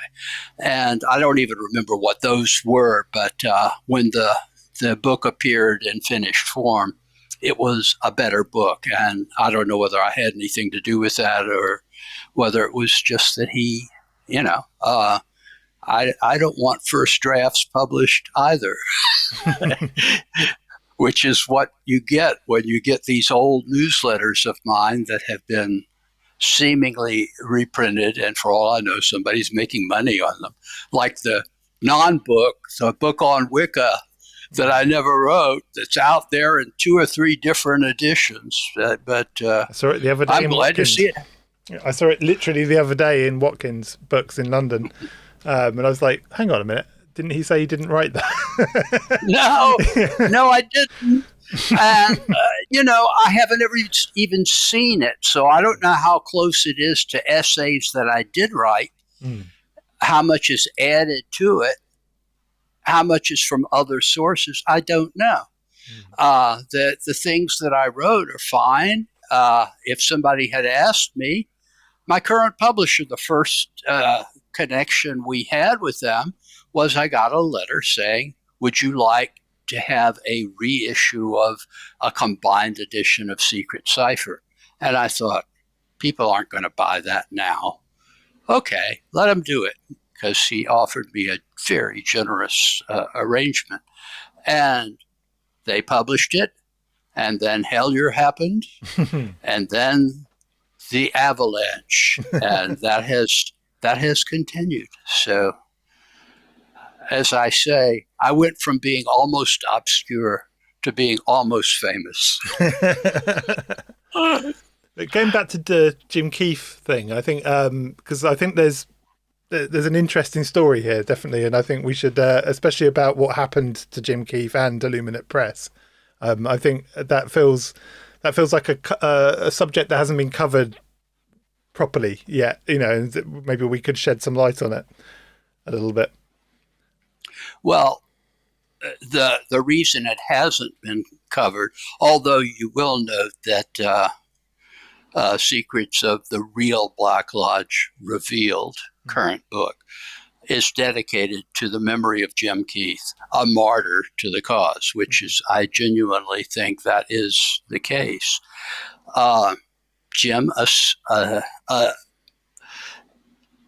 assembled a diverse but very talented group of writers on conspiracy theories ranging from Jim Keith's books, the Gemstone. Actually, you could say Jim Keith's range of interests coincided with the whole range of interests of IllumiNet Press. And because it came out of the BBS world, it was well informed from the start. And it was also operated, it was small press, obviously, but it operated like the biggest publishers in the world. Contracts, specified royalties, specified advance copies for the author, royalties paid on time. That's in the small press universe. I have been burned more than once. Fortunately, all of my books, including the one I didn't write, are in print now from my current publisher, so I don't know if anybody else is churning them out. Most of them are copyrighted now. Not that I could afford to sue anybody, so I mean, that's academic and people know it. And,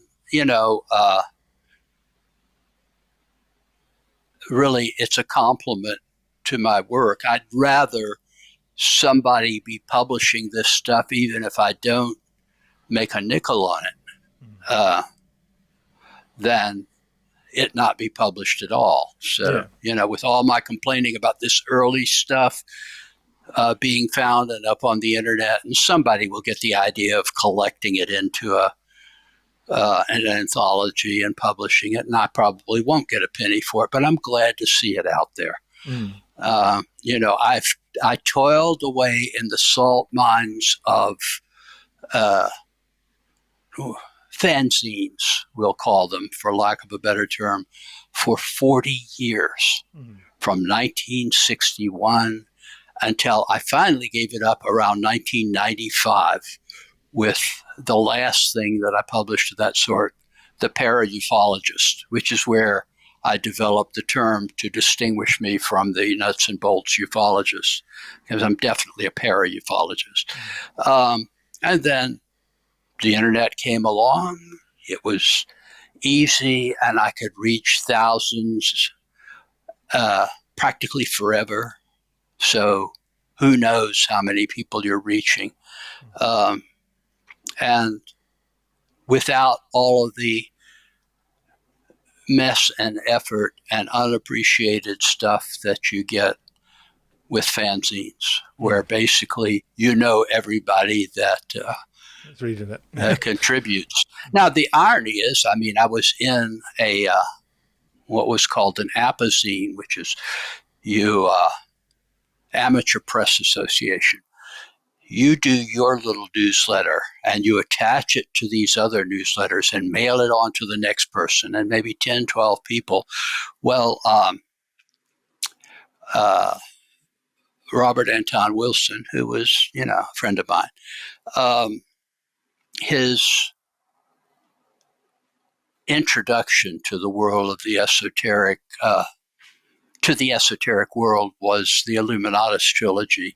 And the guy he wrote it with was a member of that same APA that I was a member of. So, Shea, he's Shea.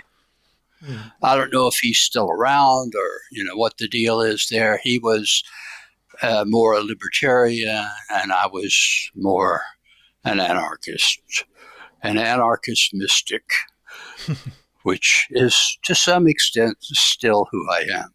Yeah. But I was going to say, I try not to do politics, because I learned my lesson on Facebook with politics. Every few years, people get their blood up and want to say unkind things and are not engaging in civilized discourse. They're engaging in mudslinging, and I don't care. I don't stoop to that level. I have what used to be called Southern dueling ethics, which goes this way. Yeah. It was, you are courteous to a fault until you reach a certain point at which you slap them on the face with your glove and you say, "Get your seconds and meet me at dawn, the weapon of your choice." I demand It's satisfaction. not. Oh, you don't even have to say that. But yeah, let's go back to IllumiNet Press and kind of what happened there, because I think, like I said, it's definitely something we should cover. Well, I can't get too close to what happened because the principal people are dead. Mm-hmm.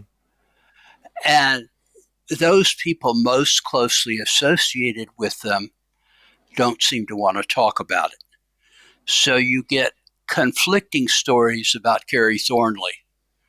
He fell off a ledge, that he died in hospital from some liver disease. I never knew him to drink, so he was an Atlanta street person. And as far as I was aware, lived with his mother when he wasn't distributing leaflets on the permanent universal rent strike and writing Discordian books. Well, I did get to interview him at the lodge, and he was a trip and a half. I wish I had held on to that, but I gave the tapes of the interview to another writer. I can't even remember who got it, who offered to transcribe them. They would be no good to me now anyway, because they were on cassettes, and I don't have anything that'll play a cassette anymore. But he transcribed it, and it became a book. And the book appeared on the internet for a while, and I went to find it, and it's not there anymore. But it was basically Kerry Thornley at his Kerry Thornley best. I wish I could find it again. He was a little bit afraid walking into an OTO lodge, even though he knew me. And he was hard to keep on subject. He liked to talk about conspiracies that were not particularly of an interest to me. But he did say he thought he would have been killed were he not protected by basically the Swiss Guard. And I found out there is a group called the Switzers who have an American branch, whether they are actually, tied to the papal Swiss Guard or whether they're, as was traditional in Switzerland, mercenaries who hire out, or just imitators. Kerry thought he was protected. And when we were going to put a list of the people who had died under mysterious circumstances, and it wound up not getting into the book, except, sort of as a tangent, briefly mentioned. The rule I established was they had to be under 50, and there had to be something mysterious about their death. The younger they were, the more scrutiny it deserved. If they were over 50 and had died under particularly mysterious circumstances, then you would consider it. But you begin to run into mortality there, normal mortality, if you call that more normal. So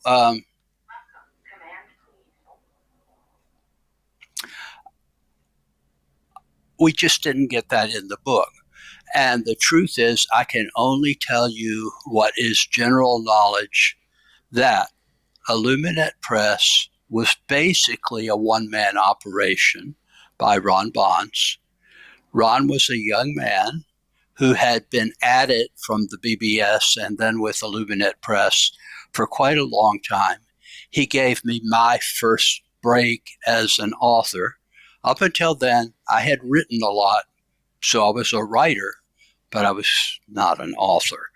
Had no books to my credit, and I offered Ron my autobiography because I've been a lot of places and done a lot of things. And he looked me up and down and said, "You're not famous." So I'm downcast. He said, "But the section you have on this UFO thing with the cipher stuff, if you were to flesh that out into a book, I'd publish it." And that was my first sale, my first publication. And he gave me my break as an author, and that will always be appreciated. But he also gave Jim Keith and Kerry Thornley and George Andrews and quite a few others who would never, ever get anything published in the mainstream, and who otherwise, like Kerry, could get published in any of the crazy ultra right-wing Lumponics comes to mind. He did have an edition of the Principia Discordia in print there at one time. But Ron had a balanced view of these things. As far as I can tell, he wasn't a, dyed-in-the-wool conspiracy person, and I had, interacted with him. I wouldn't say that I knew him I think we maybe socialized twice, but we lived in the same town. We were both interested in the same thing. So we were working acquaintances, I guess you would say. But apparently his wife, after he died under very, very mysterious circumstances. And that's what we need to talk about at some point. But yeah. That's where I'm going. Yeah. I mean, you don't get the context. Yeah. It just seems like, I've seen lists of ufologists who died. Mm.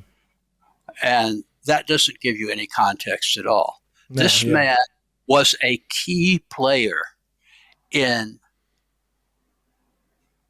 getting out books on UFOs and related matters, and had an open-ended, non-kooky approach to it. He went to dinner with his wife. I'm not going to name the restaurant, but it was at a Mexican restaurant, one that I've eaten at many times. Shortly, he and his wife, as I understand it, had the same dinner. There were many other people in the restaurant. Nobody else got sick, so that sort of eliminates like food poisoning. Yeah. And uncharacteristic of a food poisoning death, he was dead by morning. Had dinner there, we'll say at 8 p.m. What would that be in metric time? We're still 8 p.m. Yeah, we still do pints. Yeah, it's that's the only war that I'm in that I'm sure I will lose. But I just don't like the metric system.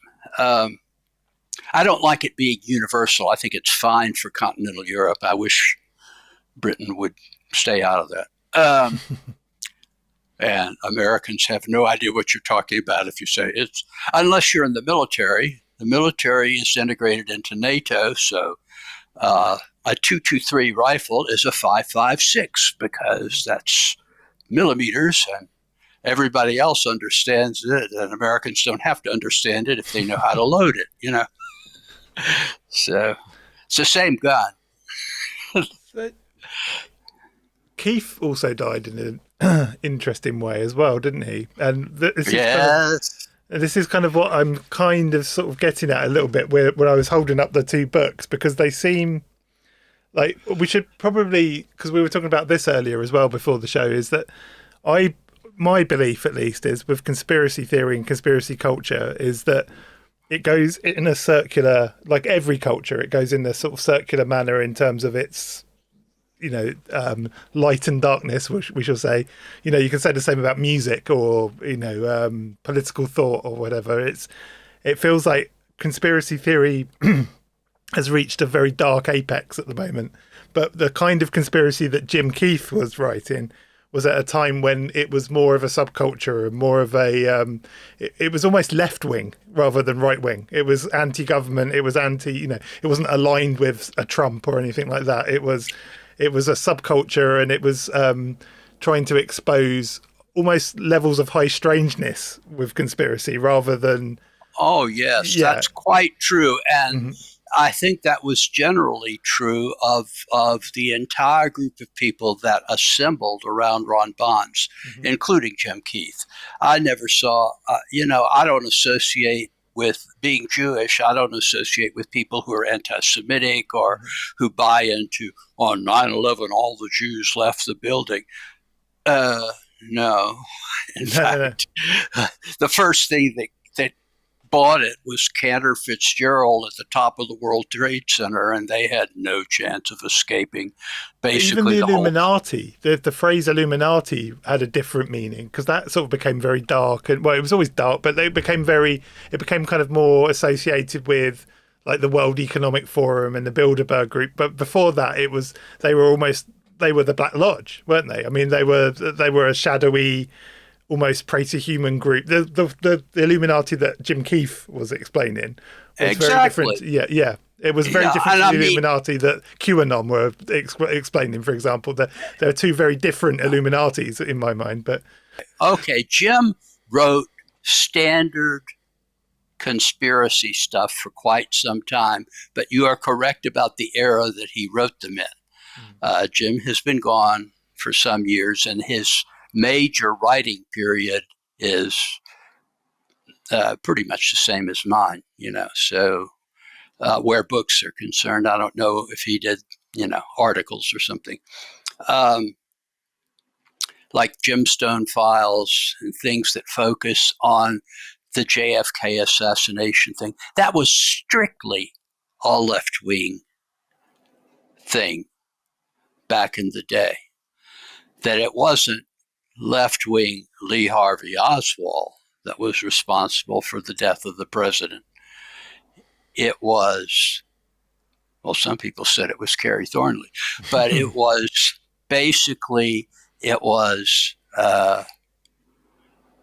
people who wanted to pursue the Vietnam War, and according to the mythos, Camelot, i.e. the JFK White House, did not want to pursue it. A questionable premise, but nevertheless, that was the view and the conspiracy theory. However, you can draw a direct line from that left-wing conspiracy theory that discounted the government reports on it. The Warren Commission was discounted by the conspiracy theorists and so forth. It mutated into suspicion that the government is lying to people, right down to this election was fixed. The fix was in. And then it sort of morphs into the American equivalent of the neo-fascist movement that is, unfortunately, almost every country in Europe has a version of it, some more than others. I mean, the Russians complain about the Ukrainians having fascists. You ought to hear the number of fascist organizations there are in Russia.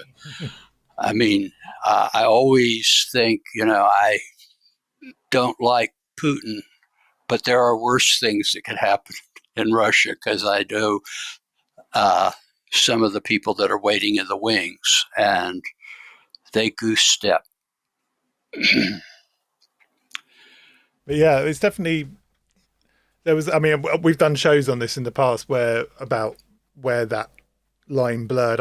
We think it's 9/11 is where the conspiracy culture went dark. That's where it really tilted quite substantially then.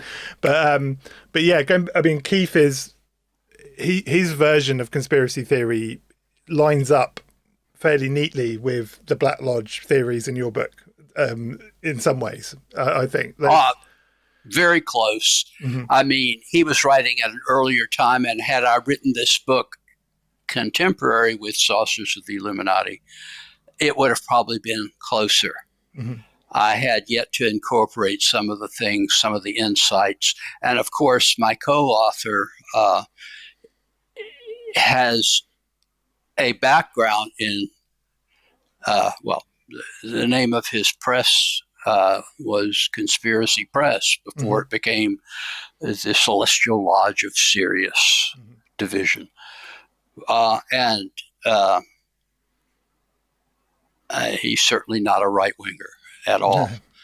So I've heard of him before. Olaf Phillips is actually there's another podcaster who drew a cover for one of his magazines back in the day, who I know. Shout out to Mario; he'll know who he is. But yeah, no, Olaf Phillips never struck me as a right wing conspiracy theorist.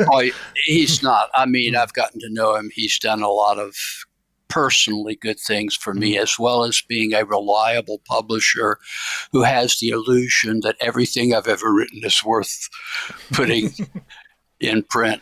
And I can't argue with that. How could I argue with that? No, that's right. Yeah. But yeah, so, I mean, really... we should say how Keith died. Yeah, I think so. There's a sequence here. First of all, he's chugging along, writing these books for IllumiNet Press on the JFK assassination, the black helicopters, which was a darling of the right, but that was not where... I mean, I've been buzzed by the black helicopters too, and I'm not sure what their origin is or what they're up to, or whether it's an actual government surveillance thing. In which case, I always wave and sing "America the Beautiful" or whatever I think they're listening to. But he writes the UFO book, his only book on the UFO subject, unless I'm mistaken, continues to write in the genre that he mostly felt comfortable with. But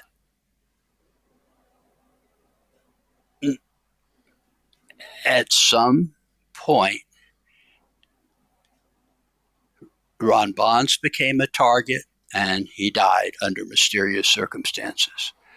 Jim Keith, who I had thought, even when he was standing right next to me, right where you're sitting now, we were standing and selling books, and I thought, he's playing fast and loose here. I mean, I'm not overcautious, but I'm cautious, and I'm cautious about who I hang out with and where my vulnerabilities are, and I try to know where they are. He went to Burning Man, and I don't know if the news of this year's Burning Man got to you, but it was a bad trip. Well, he went to Burning Man years before that and had a sprained ankle. I'm not even sure if it was a true sprain or just a strained ankle. I mean, it's easy out in the desert where this is a very wide assortment of people. It's not a rainbow family gathering for peace and love. It always makes me think of the movie The Wicker Man, which is not a high recommendation unless you are a paleo druid, I guess, which there are some. And he dies from a sprained ankle. Now, no family member has come forward to give inner details. No one who has the authority to release his medical records has seen fit to do so, to my knowledge. So we have only the basic story. And the basic story can boil down to this. He made a mistake. He wrote a book about UFOs and UFO-related conspiratorial efforts to change the world in a negative way. And he died under mysterious circumstances, along with a spate of deaths in that same publishing house, which For a variety of reasons, when they died, IllumiNet Press, one of the few outlets for the kind of stuff your listeners and mine are interested in, was shut down forever. That's bad juju. Yeah. Is that a concise, after being long-winded, have I reduced it? Yeah, I mean, that's a good point for us to end the show in a way, but maybe, I mean, that when you talk about the Black Lodge and about their sort of abilities to silence things, that really feels like a good example of that to me. I don't know if it does to you as well, but yeah. That's why the book is dedicated to the memory of Ron Bonds, because in fact, you may recall there is a chapter devoted to a dream Ron Bonds had in the in the secret cipher, the Ufonauts, and so he was integral to the work that I have done. And this book is, if it doesn't say it, the fact that a book about the Black Lodge is dedicated to a martyr named Ron Bonds, who was, I don't know, 40-ish, is just, I mean, you can read between the lines there. He was a victim of the Black Lodge. Probably not directly, but somebody in their employ was in the kitchen at this restaurant, and it was just at his table, on his side of the table. And it was someone who knew well enough to know that whereas sometimes when somebody dies a hideous death like that, their spouse will carry on their work for them. I understand that even the books in stock that they had then were, well, they didn't appear, so I assume they weren't even sold off. They may have even been trashed. I don't know. I'm not speaking against her. It was traumatic. We wanted to put it behind her. But from our point of view, we just don't have as much information as we should. We basically had an Orwellian writing out of history. Yeah. So that's what it felt like. Well, I've rewritten it into history. So, and you have too, just now. Excellent. Well, it's I'm for listeners that haven't picked up the book yet, and if you are into that kind of Jim Keefe era, IllumiNet Press kind of it, this really does feel like like part of that canon almost to me. That book, that's the sort of feeling I got reading the book. Anyway, I was like, oh, this is great. This feels like a revival of that kind of era almost of book. So so I highly recommend it. I think it's a very good book. What can we expect from you next, Mr. Greenfield? Do you have any other books in the pipeline, or? I know you've only just got this one out. Yeah, it took a year of toil and awful resistance, which I think comes from the Black Lodge, because they didn't want this book to come out. Clearly, I mean, most of it fell on my publisher and his family, which is, I warned him that might be the case because of my experience with IllumiNet. But it's out now. There was quite a bit of material that I would have included that didn't get into the book, including stuff about the Solar Lodge, the mysterious death list, and several other things that were intended to be in the book, but just somehow fell by the wayside because we had so much to cover. That may eventually be another book, but it will not be part of the trilogy, obviously, because then it would become a quadrilogy and nobody would believe that there was any end of it, like The Exorcist 17. So I don't want to flog it as a dead horse. It just seems not particularly merciful. But you do think we might see that extra material at some point in the near future? I'm determined that people see that material. What form it'll be in, I'm not absolutely sure. Like you said, we just got this book out, what was it, 3 weeks ago, a month ago maybe? And it's still getting new circulation. That is, people just discovering it from people who've read it. And it's, I mean, I've been invited to do a lot of stuff, and I'm sure I will get, some interest from your program too. And probably some of these people will contact you and say, "What did you have that nut job on there for, And you'll say, "Well, nut jobs are us." Yeah, that's what we do. Yeah. Yeah. That would be a good name for a podcast. Yeah. Nut jobs are us. Anyway, thank you so much again for giving us some of your time. Always appreciated, and I'm sure we'll have you back on. Oh, in fact, we were already planning to have you back on fairly soon to talk about sex magic. So, oh yeah, forbidden. It's forbidden. I say things that you'll want to hear, but really, really disturb you. But the name of this book that I just discussed at much greater length than I should have is Secrets of the Real Black Lodge Revealed. And you can buy it from Amazon UK or Amazon. I am informed by the publisher that the Amazon people, every single outlet they have all over the world, because they closed down Book Depository. They bought it and closed it down. But you can get it from every Amazon outlet anywhere in the world. I'm getting letters from South America and God knows where. That's good. So, and other outlets also have it, but I don't know which ones do and which ones don't, if there are any that don't. So, should not have trouble finding it.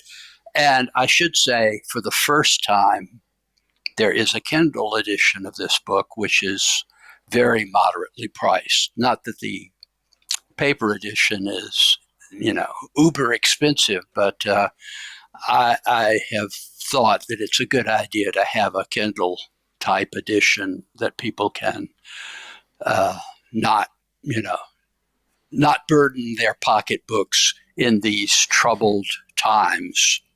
Yeah, it's. We'll put links to all of those affiliate links, so we'll get some money as well. but we do have affiliate links in the description. You might have to go to sittingnow.co.uk to get the actual link. I don't know. I'll try and link them properly in the YouTube video. YouTube has weird policies on linking out to other sites, but we'll see. But if you buy it from Ken, you get a Cupid doll with it. Yes. It's a real Cupid doll that you would only get at a traveling carnival from the Travelers. So it probably will dissolve in your hand, but don't worry. Anyway, there's no refunds. It's always good to see you, and until the next time, sir. Thank you very much. This is a great interview.